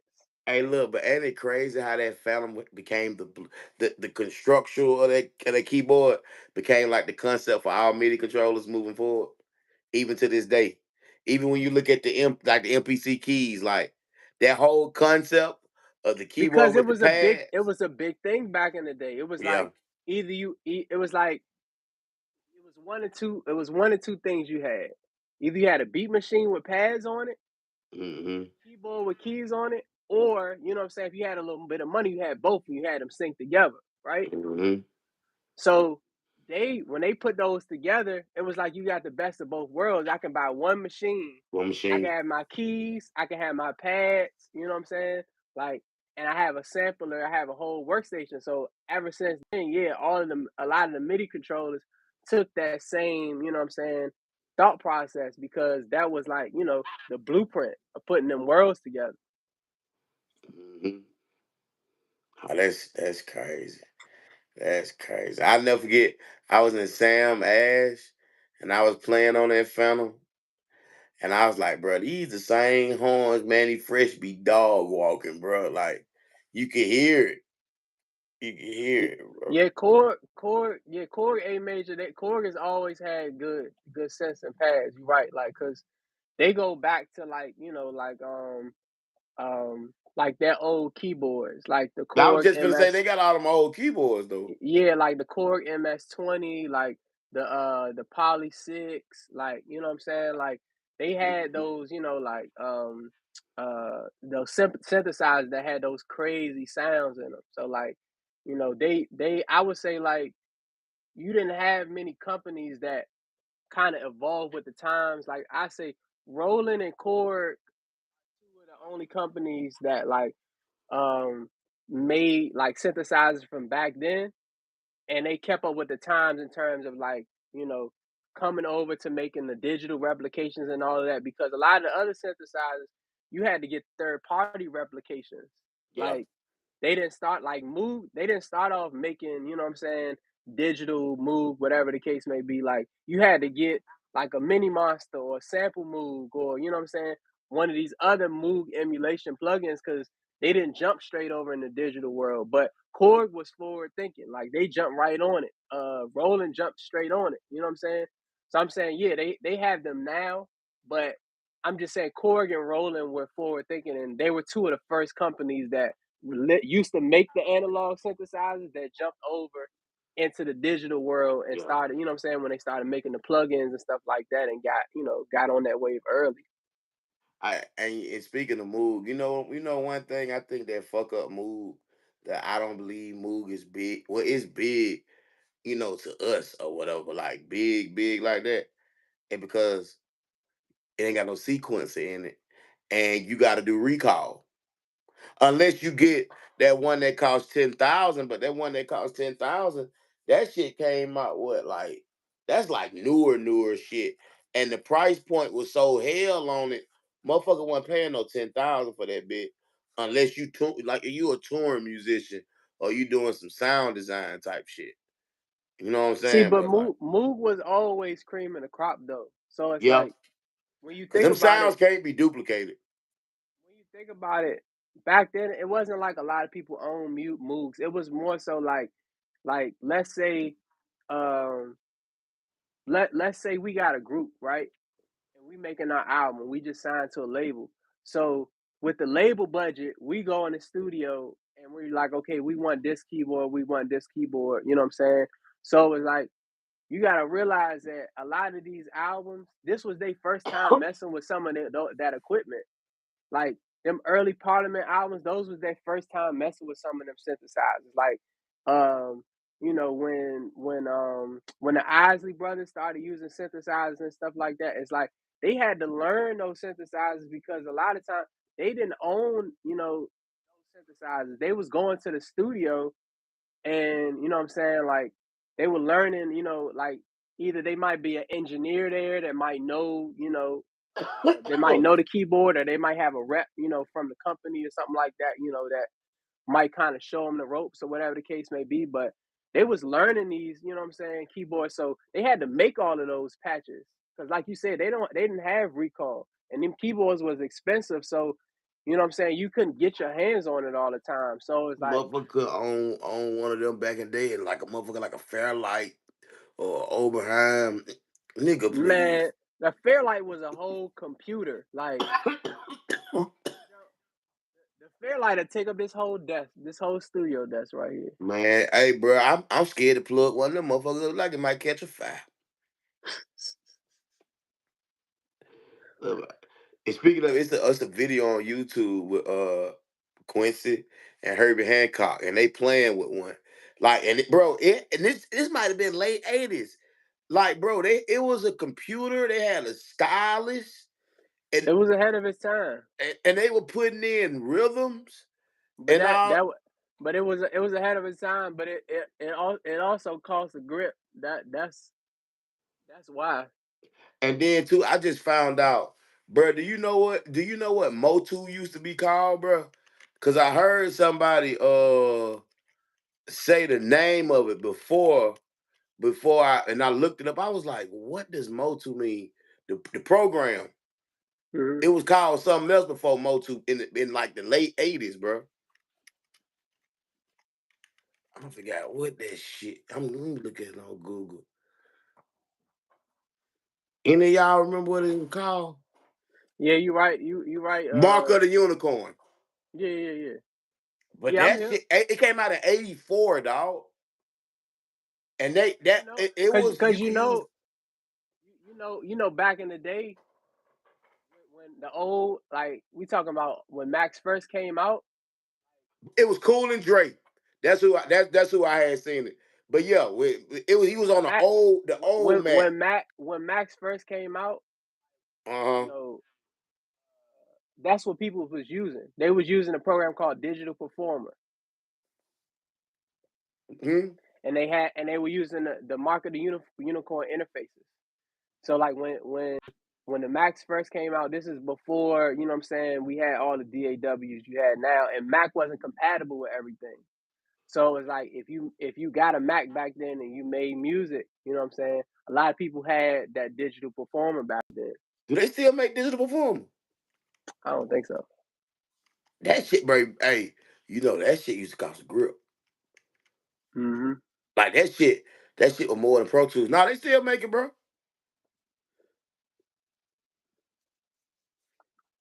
You heard me, Yeah, yeah, I heard you. bro. Right, the one I'm looking at right now, Motu Digital Performer 11 Audio and Video Music Software Production at B&H. Ask me how much that. Ask me how much it cost. I'm like, Them motherfuckers don't give a fuck. 1475. mm, They don't give a fuck. yeah, that's expensive. They don't give a fuck. But they always been high like that though, bro. Yeah. Can't forget about Digidesign 24. Can't I ain't talking about them today. I ain't hey man. Well, that's a whole nother conversation for a whole nother Yeah, day. yeah, it's definitely a whole nother conversation. That's definitely a whole nother conversation for a whole nother day. But yeah, I'm scrolling up a little bit when y'all was throwing producer names out there. Oh yeah, go back Um, to that. Go back to that. I got a little second. Night Wonder. I say because I started off making beats using FL Studio, and I still use it to this day. And like I said, I use that. I've used everything.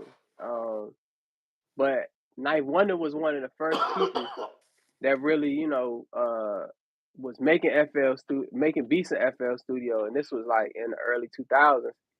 He really, like, all of the new producers that use FL Studio, they really gotta thank him because when he was making beats on FL Studio, and then he got them placements, he got this was like in the span of maybe a year. He got he did And this oh 03, this oh he 03.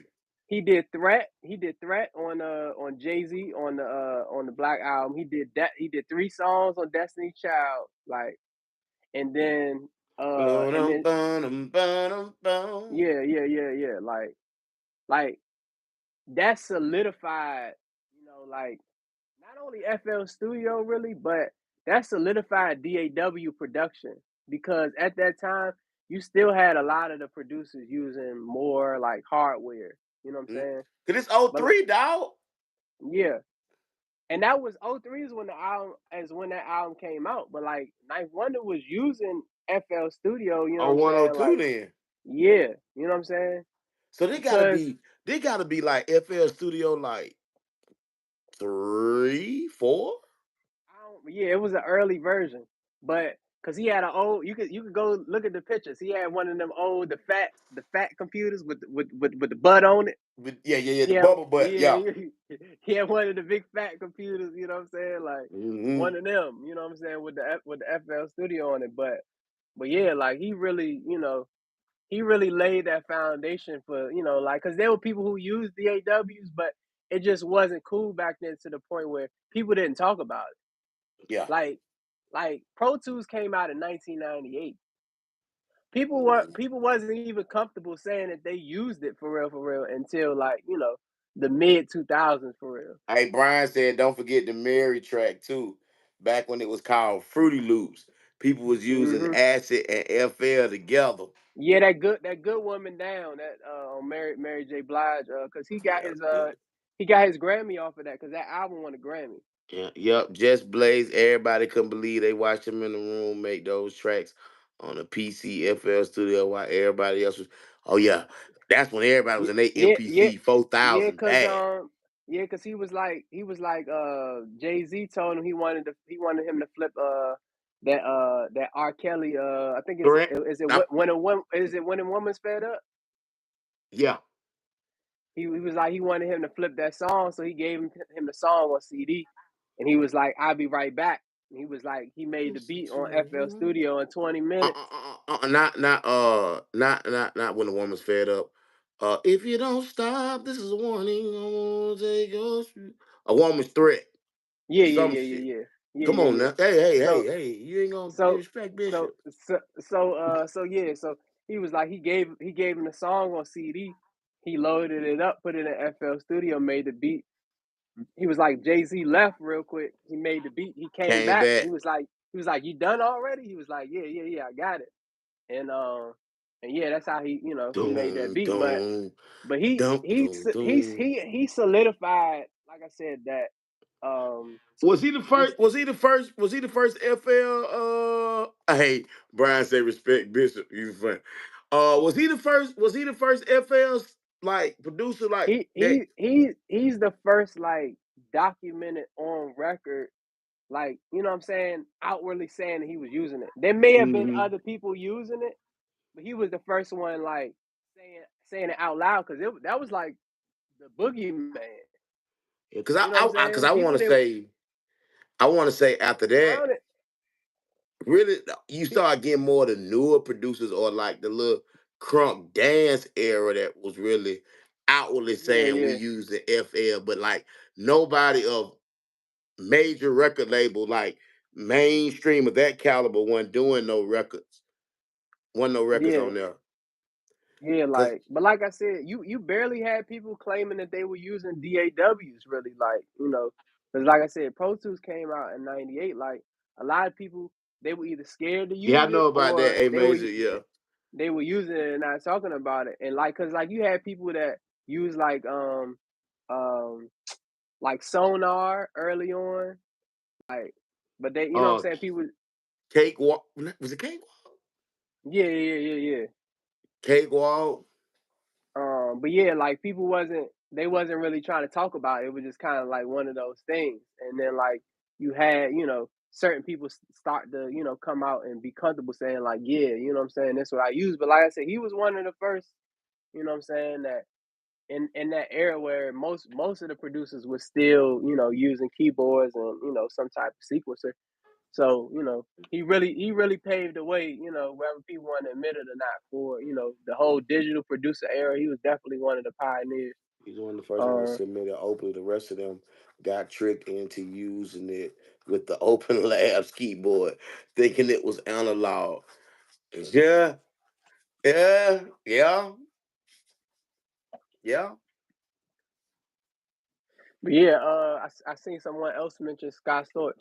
Man, Scott Storch, man, Oh, like you talking about at the top? Let me scroll back up. Let me scroll yeah, back yeah, up. yeah. Let's go. I was just scrolling back to some of the people they mentioned. Scott Storch, man, Scott Storch was definitely at that time, like he was a mythical legend.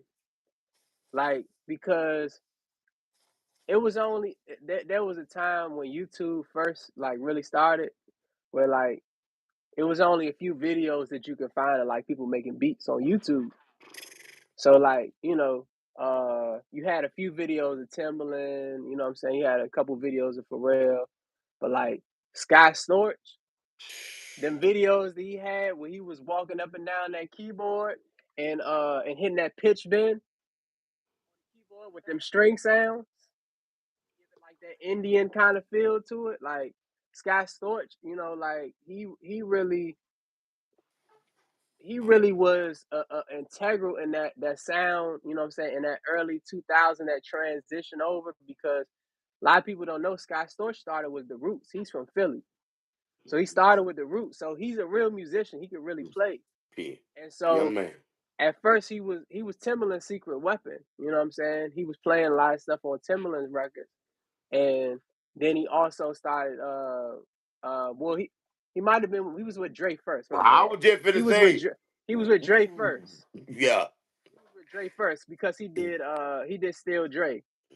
Like Hey, you can't wait a minute. You can't just I'm just saying. stop. You got when you say that you got to pause, Yeah. then go. So yeah, he was with Dre first, and then he went with with Timbaland. So with Dre he did like Still Dre and stuff like that, and then with Timbaland he did tracks like Cry Me a River.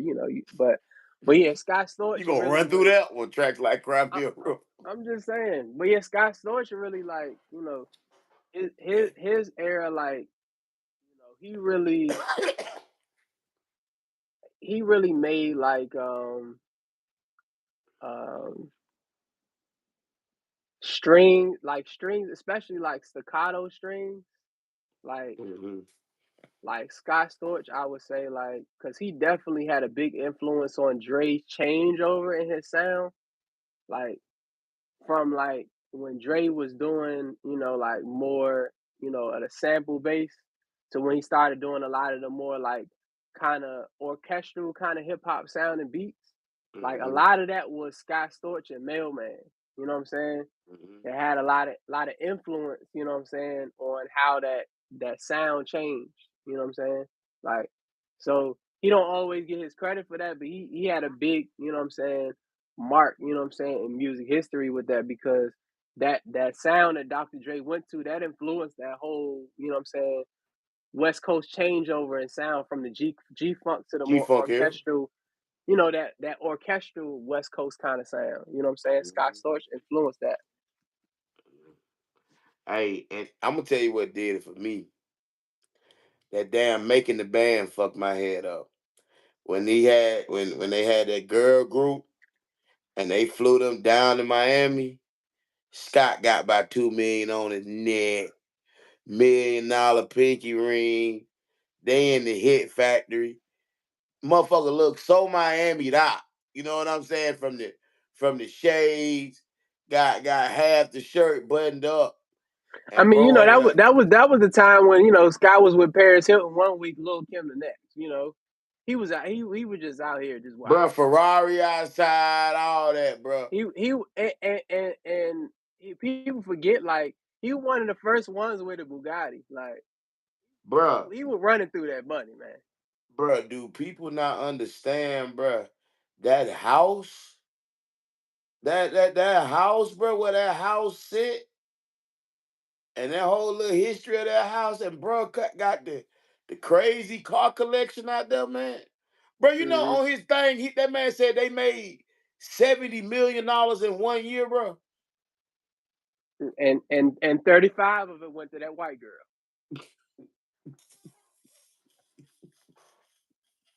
I'm gonna say.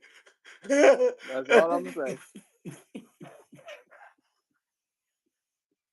Hey, Respect to bro, they say it was a Scott Storch, party man. every night, dog. Scott Storch was a legend. He was and he still is a legend. You know what I'm saying?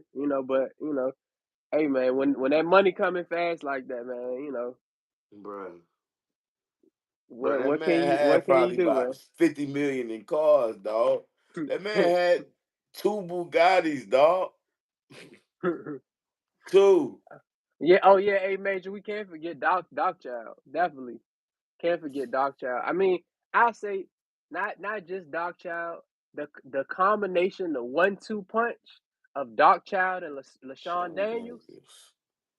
Sean Come on. Daniels. At that, I say this all the time, and people laugh at me when I say it. Uh, uh, LaShawn Daniels wrote and vocal produced Ray J One Wish, right? And I just want to say on record, never heard Ray J sound that good ever again. LaShawn Daniels, he was a legend. Rest in peace. Hey, bro, yeah, man, rest in peace for Sean, man. Rest in peace.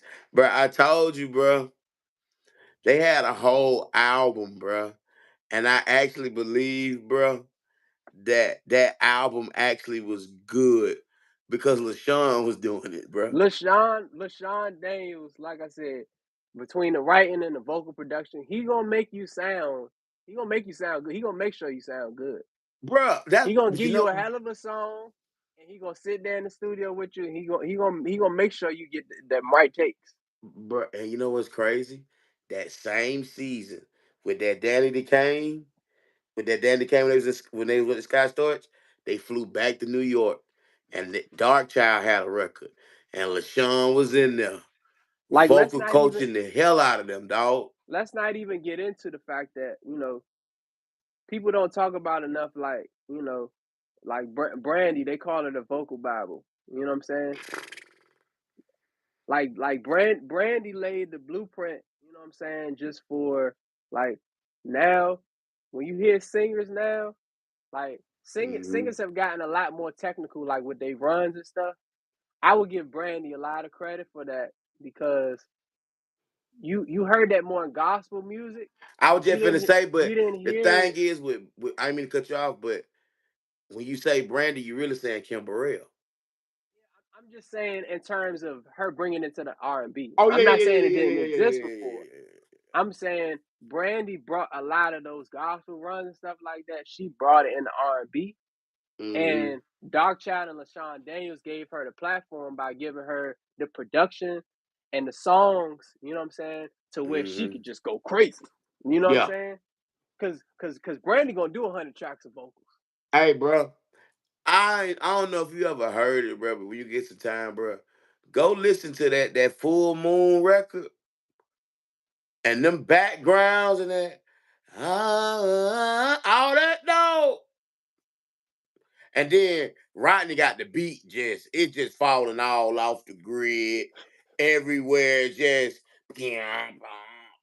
but with the way like the color that she added with like all them harmonies and stuff with that rhythm, bro, like. And see, the other thing about one thing that make Brandy special is the same thing I say about the rappers.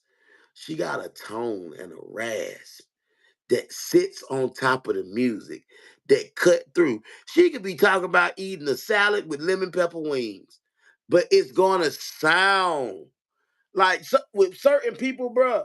It's not even about what they say, bro. Like it's how they say. Same thing with Jeezy. Like them people that got them tones, bro. And if they can pick out good tracks, Mm-hmm. half they battle is done, And, dog. and that's a problem too. Like I feel like sometimes now people don't realize it's like, all right, that may be a good beat, but it might not fit your voice. It might not fit your tone. Because, bro, I think that goes to two things, bro. Niggas not producers, and niggas don't want to be produced. Because as a producer, bro, certain shit I'm not even finna play you. I'm not finna play you that because that's not your tone. That's Yeah. not that's not you. Like, bruh, I need somebody who vocals finna sit on top of this. Cause once this music start coming in, baby boy, you gonna drown. And I'm telling you that honestly, and I'm telling you that wholeheartedly. Like, this ain't you. But you know what I'm saying? Motherfuckers, hey, if the money right, the money right. Or if they trying to make they play, they trying to make they play. Or the other thing is, motherfuckers just be dog thirsty and they don't care about the music. They don't care about the craft. Bro, I heard Danger say this, bro. I don't forgot who he said he was working with, but he told them, and it was a big time person too, bro. He was like, I don't work for you, I work for the song. I do Yeah. whatever the song requires, not about what you want.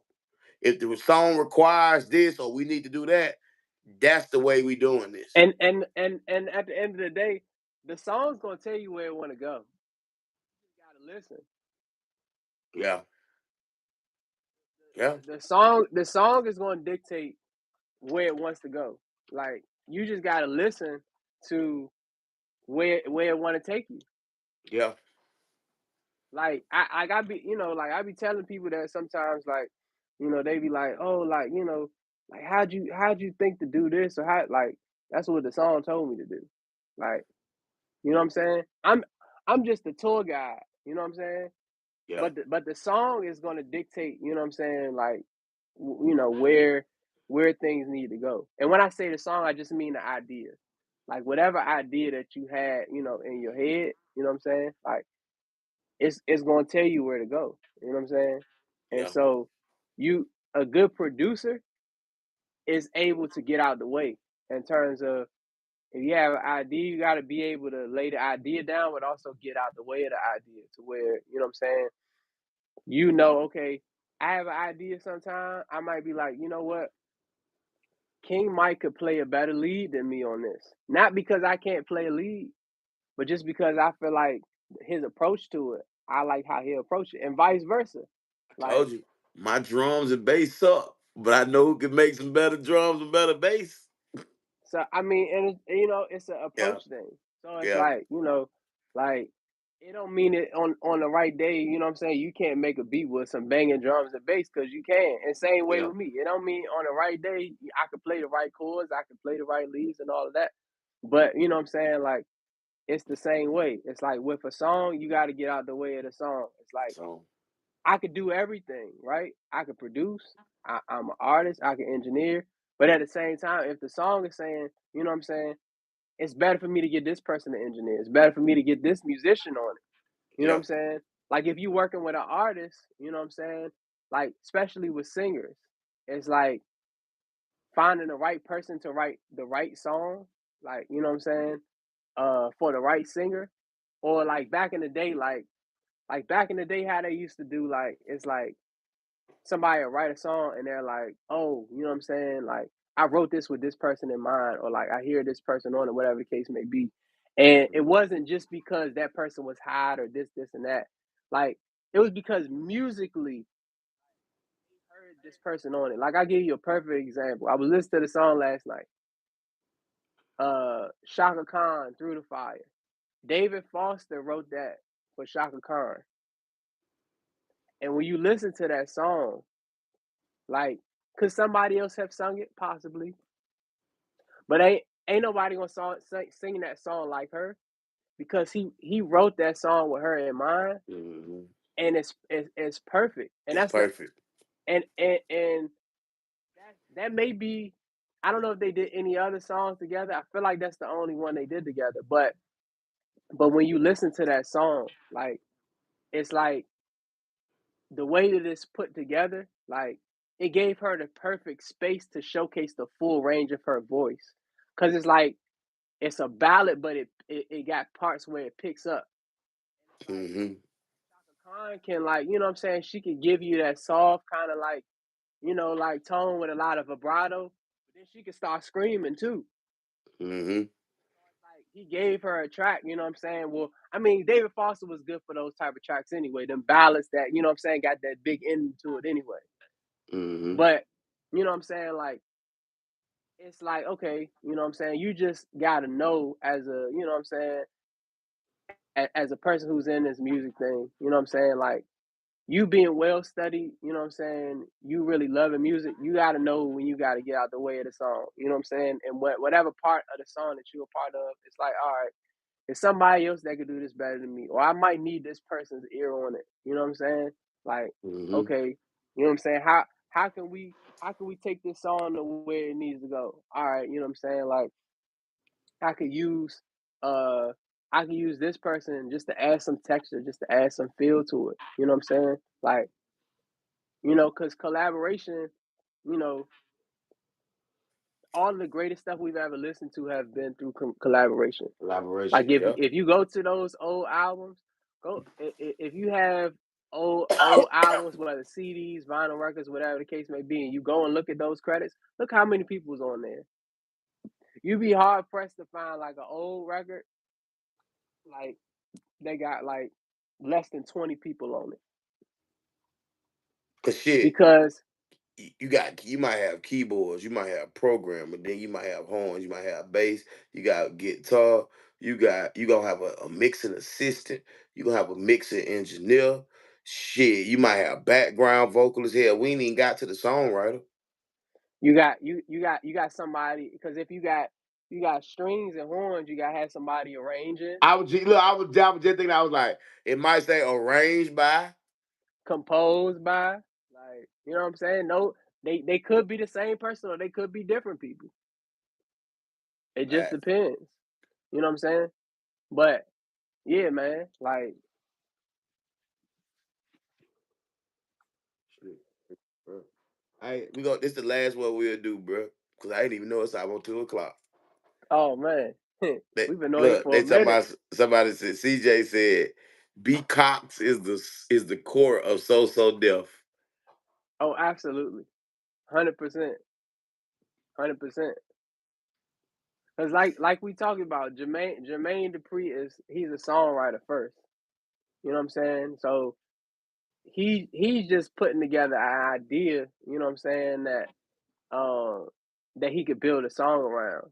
And it's like Brian Michael Cox is gonna 9 times out of 10 handle the more musical portion. Like Brian Michael Cox, and before that, like he was using Manual Seal for some of those songs. Like Mhm. if you listen to like We belong uh together. yeah, but even further back than that, like if you listen to Oh, all that escape shit. yeah, like Escape, or like Nice and Slow, Usher, Nice and Slow. Nice That's and Emmanuel slow. Seal. That's You know what I'm saying? cause you know Emmanuel play keys and he play Yeah, guitar. yeah, yeah, yeah. So that we ain't got to talk about that But guitar. but That's a but see whole that's nother. but see that's like that's another thing too. Like, and that's one thing that makes Jermaine strong. Like, you know what I'm saying? He knew that he needed that. Like, because having, you know what I'm saying, somebody who, like I said, who can do something that you can't. Like musically, B Cox can take a song to somewhere, you know what I'm saying, that's He gonna can take it take. to another level. He's a piano player first. So you And if already you know how look at that's a lot coming. of these bigger producers who aren't the best musicians, they surround themselves with the best musicians. Dr. Dre, for Mhm. instance, like Dr. Dre has surrounded himself with great musicians. Like if you go and look at those credits, you got people like Mark Batson, you know what I'm saying? Classically trained musician. Major said, "Yup, just like R. Kelly with Rodney East." Absolutely. Cause Rodney be going crazy on the keys, man. Bro. Whole time, Rodney piano is strong as Kale's songwriting, bro. Like his piano be telling stories, dog. Yeah. Like, that's crazy. Hey, but you know what? You know what make Brian special though, bro? Brian got hits with Jermaine, but Brian also got Got hits hits by himself. by himself. Yeah. And before we even get to the say goodbye, the fucking the Trey songs, the Be Without You for Mary, we can say shit stingy for genuine. We can say Mm-hmm. all that little mo stuff. You know what I'm Mm-hmm. saying? Like just be a man for Tony Braxton. That's him and Jonte. They got Dr. Dre talking on the intro, dog. Mm-hmm. Like you like what? Like before you even get to that, like, but see, what make him special is, bro. I'm gonna say this. I think he was the first of his kind, whether hip hop or R&B. He was really making arrangement type tracks, bro. Like he really mastered that melody, that bass line, that lead, that counter, that some type of string and groove, bro. Like all of that shit really working together without a sample or even like how he take them one shots and build around it. Like he was really making a complete composition, bro. Like, Yeah, I mean, I wouldn't necessarily say he was the first, but the way he did it in his own way, he definitely laid, I would say, his own blueprint. You know. mhm. Yeah, yeah, not the first, but like he No, I crafted know, that I know what you motherfucker. mean. I know what you mean. And he did Aaliyah Come Over, Marcus Houston, Sir. Man, Aaliyah come over. That's one of my favorite songs, man. That it's just different, Last man. Time, Trey Songz. Yep, yep, yeah, yeah. For the Record, Mariah Carey. Man, come on, man. Come on. We students of Brian now. We don't take no Brian slander this way. No. Yeah, Oh, one of the craziest ones he got is goddamn Bad Habits by Destiny's Child and Kelly singing that lead. Man, please. Man, please. Nigga different.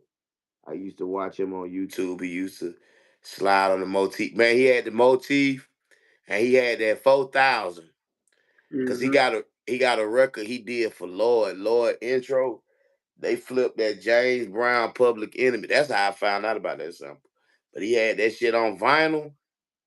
That nigga sped that shit up. And he started playing on top of it. yeah, I used to wear his YouTube out. That Ambassador One page. And then he used to yeah. be on Living the Life all the time. hmm And then he used to have a Ustream. I used to be in high school and goddamn class with the earbuds in my ear watching his Ustream. Man, you stream, ain't it so crazy? Like with technology, how like all of this stuff was different stuff. Like Mm-hmm. think about it, right? We had Ustream and MySpace. These were all separate things. Now, if you think about it, like Instagram and Facebook is all of those platforms in one. Cause you could post videos on there now, you could live stream on there now, and you got the social media part. But that the Ustream era was different though, because it was like Ustream was its own thing. Like that was one of the first platforms that you could do, like, you know what I'm saying, a live Mm-hmm. stream, you know what I'm saying, on Mm-hmm. like that was a different era right there. Bro, he used to be on there all the time, bro. Like, bro, some of them videos, bro, I can still tell you the melodies for that shit. Cause I used to watch them, like you said earlier, bro.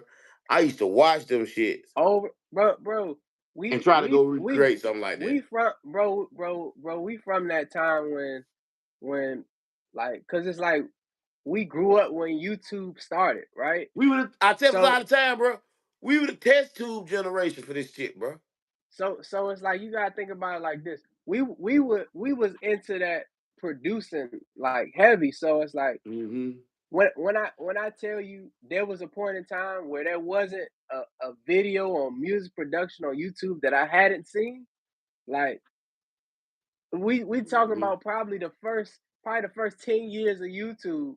Any video that had anything to do with anything music production, I had seen it.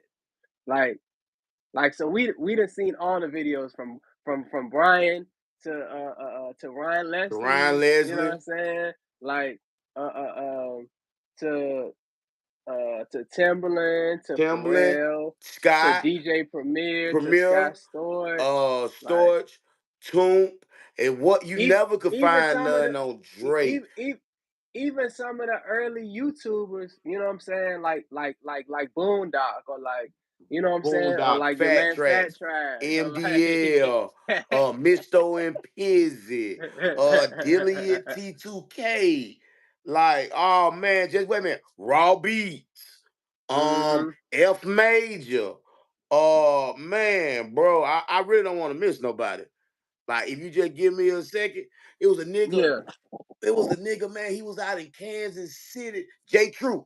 J Troop was the first nigga. He had a Phantom and an MV808. hmm It was a nigga out in Portland that used to make some tracks or whatever. Heavy set dude, kind of mid-tone dark skin or hmm whatever. Man, why be here all day? Cause that was that era. That was that era when people started posting like, "All right, like, producer makes dope beat in 8 minutes." You know what I'm saying? Uh-huh. Like that was that era. Like, Mm-hmm. Show enough, man. I'll be here all day. Damn Raw Beats, yeah, bro. Hey, Major, Raw Beats was the first nigga I ever seen with a customized 2000. He had an orange motherfucker, and he used to be up here. He used to come to Patchworks. He was out of Kansas City.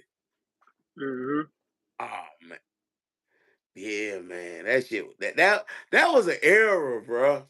That was we like, seen it. We seen it all, man. and bro, you know what? You know what was good about this shit, bro? Everybody used to be hard. They used to have their own look. Everybody had their own suite. hmm You know what I'm saying? Matter of fact, you remember you remember when Drummer Boy, like, early on, like it was Early like on, Drummer Boy. Drummer Boy was doing this thing, and then it was like Drummer Boy got a young producer that's hard. When D Rich first came out, it was like Drummer Boy got a young producer over there Mm-hmm. going crazy. Mm-hmm. Oh, Johnny Giuliano. Yeah, I remember Johnny Giuliano. Damn. Mike Mike Colombo, Colombo. Yeah, yeah, Mike Mike Colombo ended up Colombo. getting signed to Jermaine from Oh my bad, YouTube. that was now D Rich was Shawty Red's peoples or whatever. But yeah, Mm-hmm. like yeah, the Dream had some videos on YouTube. Uh, it was a few of them. What's my other man name? Uh, dang, he was around that Johnny Giuliano sound click time too. I can't remember his name right now. It was a few of them.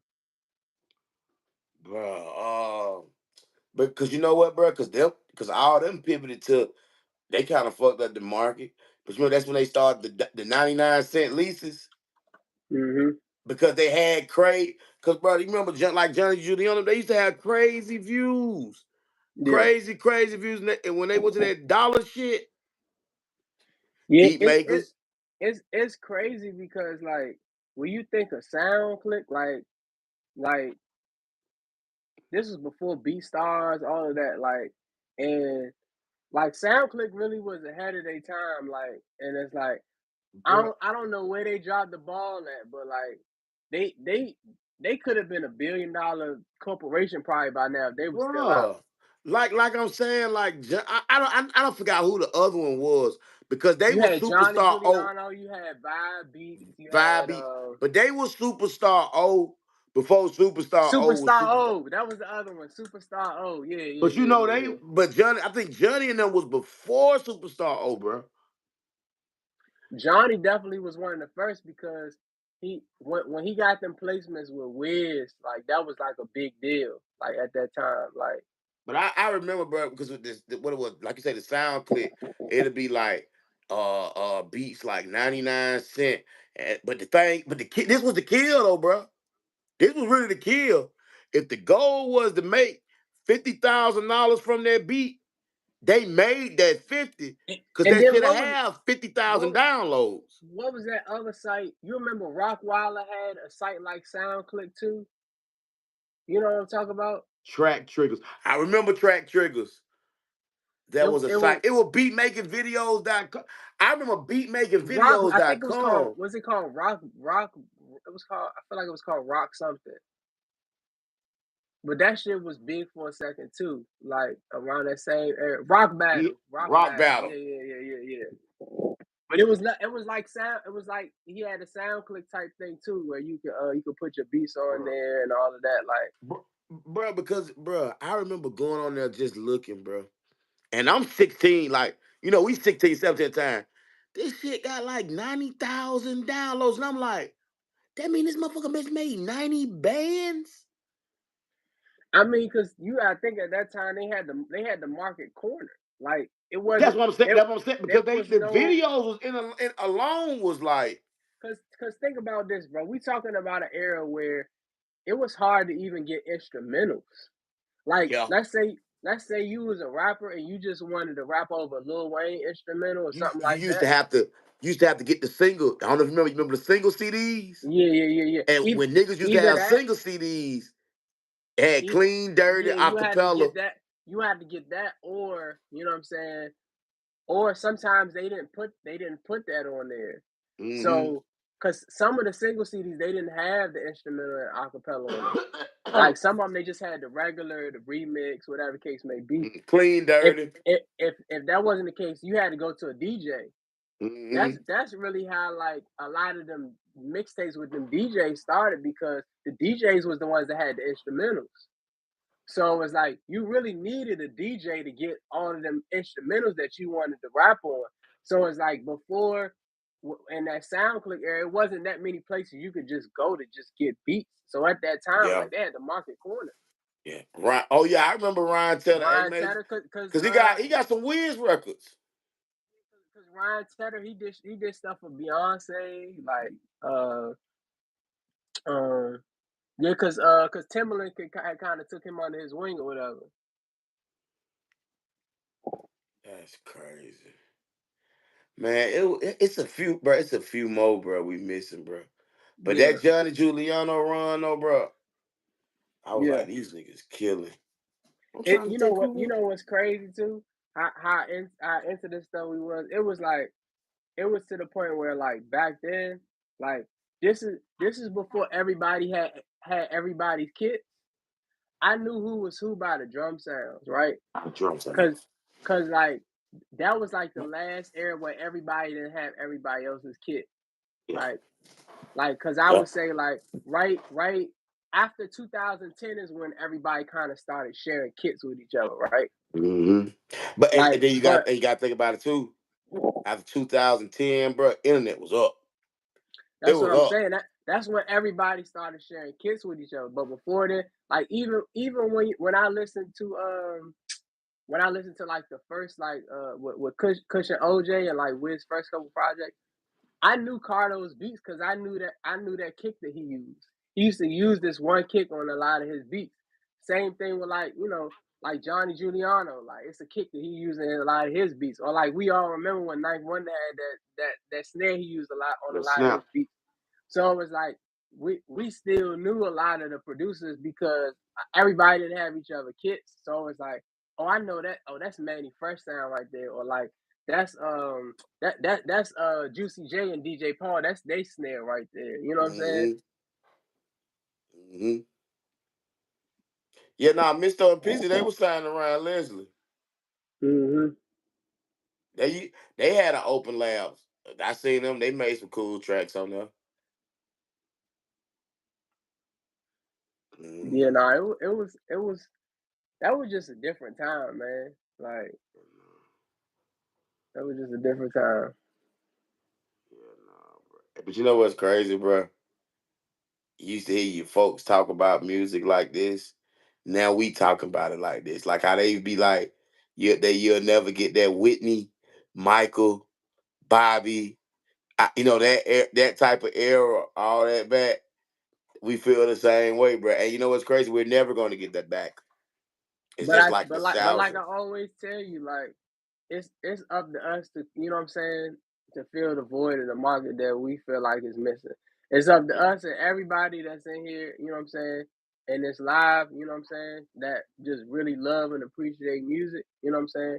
Granted, we you know what I'm saying, we all gotta do what we gotta do at the end of the day, but just being, you know what I'm saying, like the difference maker. You know what I'm saying? Or just being someone who like, is unrelenting just in that, all right, you know what I'm saying? I might make current stuff too, you know what I'm saying? But at the same token, like I'm gonna make some of what I grew up on. You know what I'm saying? Like, and at the end of the day, not feel like, you know what I'm saying, you gotta completely succumb to the pressure of, oh, that's old or that's not, you know what I'm saying? That's not what's hot no more, whatever the case may be, because at the end of the day, like if somebody writes a good song, it don't matter when the beat was made. Yeah. Like somebody could take a beat that was made in 2000. If they write the right song to it, like it's gonna go. Like You're right. You, you ain't saying nothing wrong, my and boy.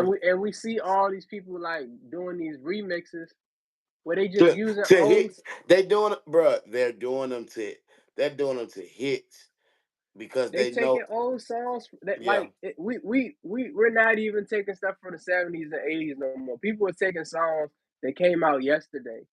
They taking songs that came out in the 2000s and making new songs with. And I don't knock it, you know what I'm saying? Like because you know what I'm saying. If we have a day where we just trying to challenge ourselves, we might do it too, whatever the case may be. But it's like that's just even more proof that you know what I'm saying there was something going on there that is still, you know what I'm saying, relevant now to yeah, where we don't just throw it away because we say, oh, you know what I'm saying, that's not what's hot no more. It's like, nah, we decide what's hot. You know what I'm saying? Like Jermaine Dupri said that part of the motivation of making that Money Long song was that he seen that Mariah Carey We Belong Together beat. It was remixing that with a Yeet song and that was popping on TikTok. So he was like, "Oh, people are still appreciating this beat that was made in 2003. Like people are still appreciating this beat, so I can still get this type of production off because people obviously is still feeling it. They just want to hear a newer, sound over it." but and see, bro, that's my thing because I think now, like when I say like the higher ups, like the people that's got the bread, got the control and shit, I think they just be too scared to just throw the bread against music that feel good. If you know the record feel good and it sound good, and that's their contribution to art, They too but worried about analytics. Like, man, but the crazy part about it is you see what the Money Long record does. mm-hmm. Not only the Money Long record. Let's talk about because I feel like I haven't heard people talk about it enough. That Silk Sonic Leave the Door Open.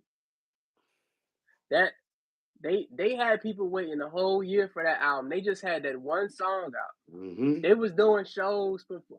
I forget what And that's a award slow. show And it you know the was. crazy part about it, bro. This the crazy part. Both of them are slow songs, dog. Exactly. But I'm talking about that when that Leave the Door Open came out, they were doing shows just performing that song back to back. Like, and people waited a whole year to get that album just because that song was so good. And it's like you don't have to think of it as like, oh, this is a retro sound, it's an old school like song. No, it's just Mhm. a good song that just It's a good happens to be song. inspired by some older music, whatever the case may be. But it's been proven and shown that if you make a good song, you know what I'm saying, it's gonna stand the test of time. Like, Cause my thing is, I'm tired of this prostitution music, man. I want to hear a female rapper that can rap without them selling me something, trying to get me to take care of something. Like it's bad, bro. Like, bro, you know what? I'm gonna take it a step further, bro. It be like, bro, did what y'all want them folk to see what we did what we do with our art, bro. but the problem is people not thinking that deep.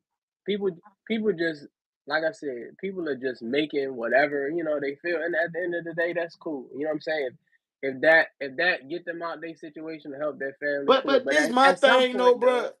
This my thing, though, bro. If you gonna do it, bro, at least be Lil Kim with it.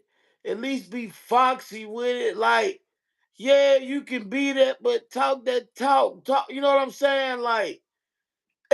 Listen, it's the thing. You get more out of me when you play it longer. But we're not, like I said, most of these people, you don't know what you don't know at the end of the day. So most of these people are not necessarily as well versed as as studied. So the only thing is that we can hope that over time they That's do true, their Rob. homework. Rob, you are You know what absolutely I'm saying? right. Like all we can do is hope that over time these people do their homework, and that over time they actually do want to get better and develop. Because at the end of the day, that's on them. Because if you know what I'm saying, if you don't adapt, you know what I'm saying, then you're not going to survive. That's it's survival of the fittest. You know what I'm saying? Yeah.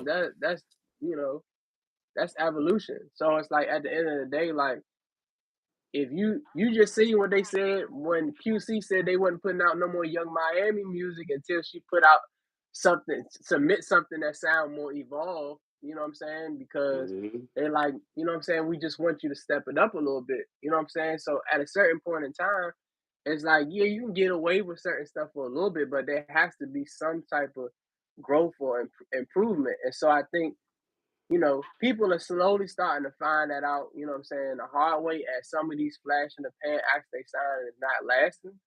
You know what I'm saying? It's just Right. gonna take a lot of the people like, like Rob said, people like us and also like veterans in the game to just put their foot down and say, all right, you know what I'm saying? Like we really gonna help, you know what I'm saying, develop, you know what I'm saying, and really put that feeling in it. Bro, you remember when we were watching the BET Awards, bro?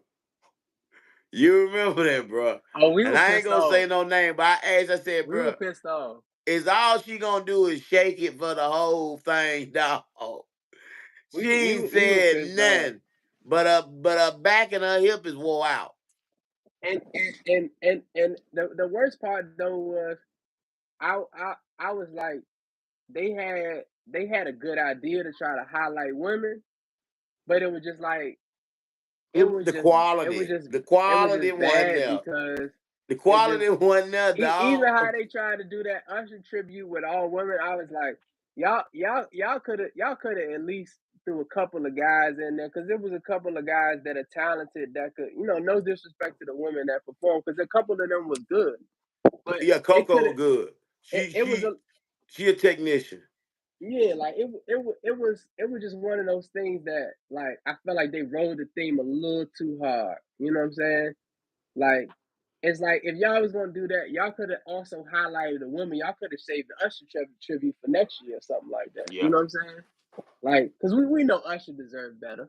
You know. But what got me was after that one, when the other one from New York got up there and she can't walk, skip, dance, no hum. And all she did was shake it. And I said, this all she gonna do?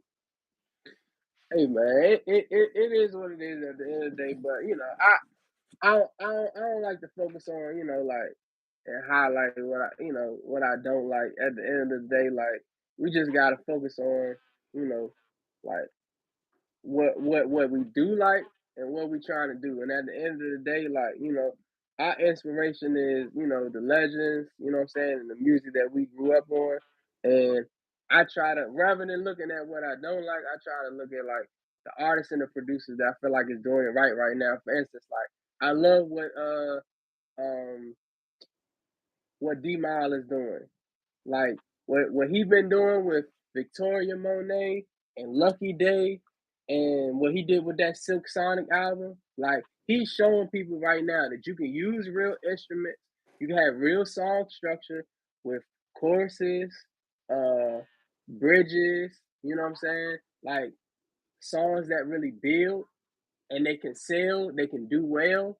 Like, and you can have these artists really build careers and you know what I'm saying, Mm-hmm. tour off of these songs, because we watching, you know what I'm saying, like we watching Victoria Monet really become one of the ones, and a big part of that Hey, is bro, and I'm talking about it shouted every category and shit she be in, bro. She be whipping that ass, bro. Like I'm she just going saying, home like with it, bro.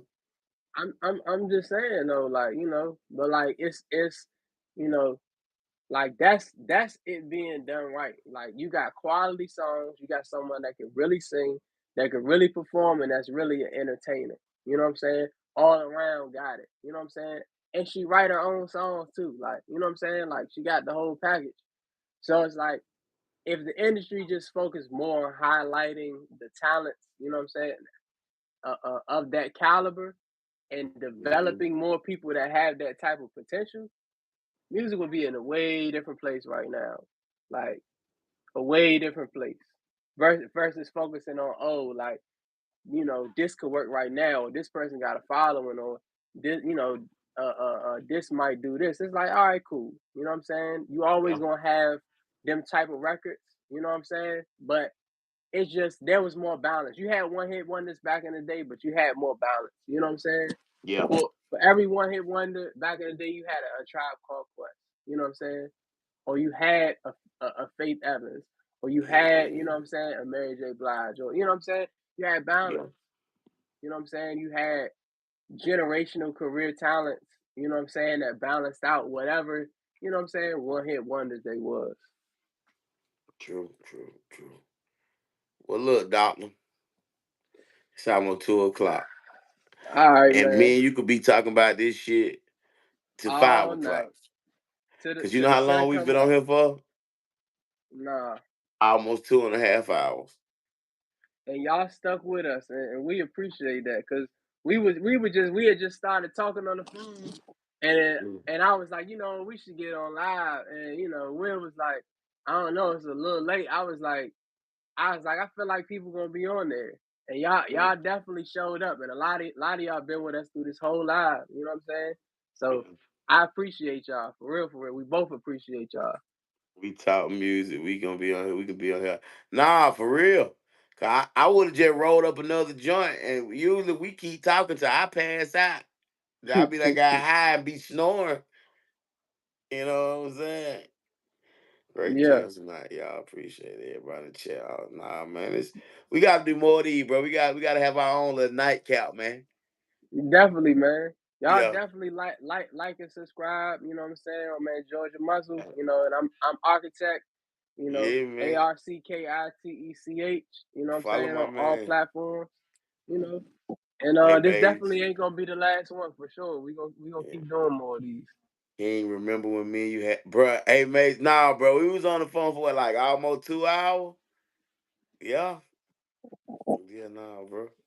Yeah, nah, Yeah, man. Y'all follow my man. Y'all follow his YouTube, his Instagram. We got to get his page up, man. We got to spike his numbers up. So if you mess with me, please go mess with him. You know what I'm saying? That's my boy. That ain't my boy. yeah, That's my brother from another most mother. definitely, You most know what I'm definitely. saying? But nah, man. But yeah, man, we love and appreciate y'all. You know what I'm saying? Especially, you know, y'all sticking with us past y'all bedtime. You know what I'm saying? Yeah, nah, facts. Facts. Yeah, I called Arx live when he was cooking up. He dope too. Nah, facts. Appreciate that, man. Uh, uh, I'll bro. Drop a comment so you can put it on the YouTube, your YouTube right quick, and I'll pin it. you gotta do it. It ain't And allow you to do it. yeah, it ain't like allowing me to type it in. Spell it. ARCKITECH.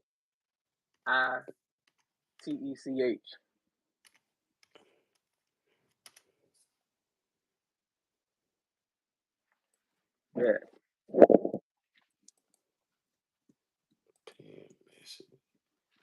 There you go. But yeah, That's yeah. So that's I'm his I'm on I'm on YouTube. YouTube. Yeah, I'm on YouTube. Uh, YouTube is Architect One, but if you just type in Architect, it'll come up. That's the same thing on Instagram. Also, I got music on Spotify, Apple Music, Tidal, YouTube, Amazon Music, wherever you consume music. You know what I'm saying? My I boy got music out. Googleable. You know, we get definitely more in the way. You know what I'm saying? Me and King got a lot of stuff we working on. You know, and I'm sure it'll be more stuff that'll come from, just other, there's a lot of dope people in this community. You know what I'm saying? I'm sure Mhm. it'll be more stuff, coming from all of you all as well. So, Definitely. Well, I was gonna say, I'm chopping it up tomorrow with Don Key on live, man. Oh yeah, yeah, yeah, yeah. Shout out Don Key, Mm. man. He's dope. Hey, Major don't know it yet, but I'm gonna chop it up with him next week. Oh yeah, yeah. Definitely got to do that. You know what I'm Yeah, saying? I'm gonna call you about it, Brody. I'm gonna call you about it. most definitely. Shit. Well, I'm finna say, beat review Thursday at Yeah. 9 o'clock. All you gotta do is send your music to gmbeatreview@gmail.com and tap in on the live at 9 o'clock. And you know it's just a safe place for you to play your music. Everybody Mhm. respectable. If it dope, we drop fire emojis and say good shit about it. And if it need work, we just talk about what you can do to spruce that motherfucker up. You know what I'm Yeah. saying? It's just inspired last week, but the motherfucker was smacking. They was Oh, smacking. I think this week gonna be one of them ones too. Cause you played me some of the ones from last week. I was like, oh, I definitely got. I missed last week, but I I, definitely got to I, be in there this week. A major shit was hard. Was hard. That shit Yeah, was hard.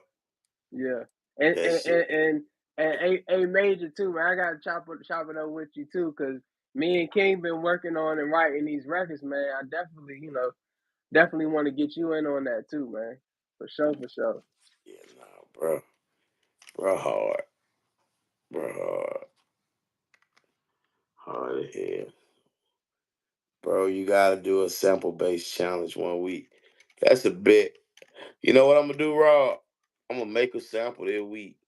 And then I might have, you know what? I might have it before Thursday and make a little challenge. That's what Hmm. we're gonna do. Man, yeah, we have cinematic type. Shit. Hey, Major still in the chat?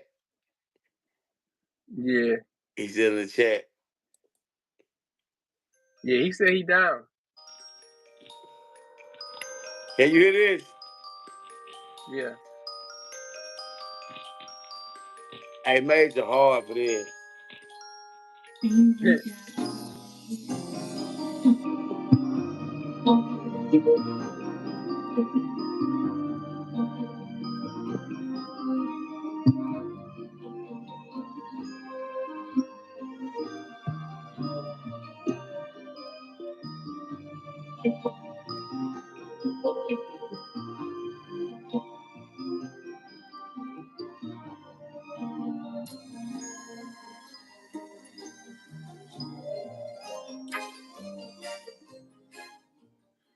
Yeah, yeah, yeah, yeah, Yeah, yeah, yeah, yeah, yeah.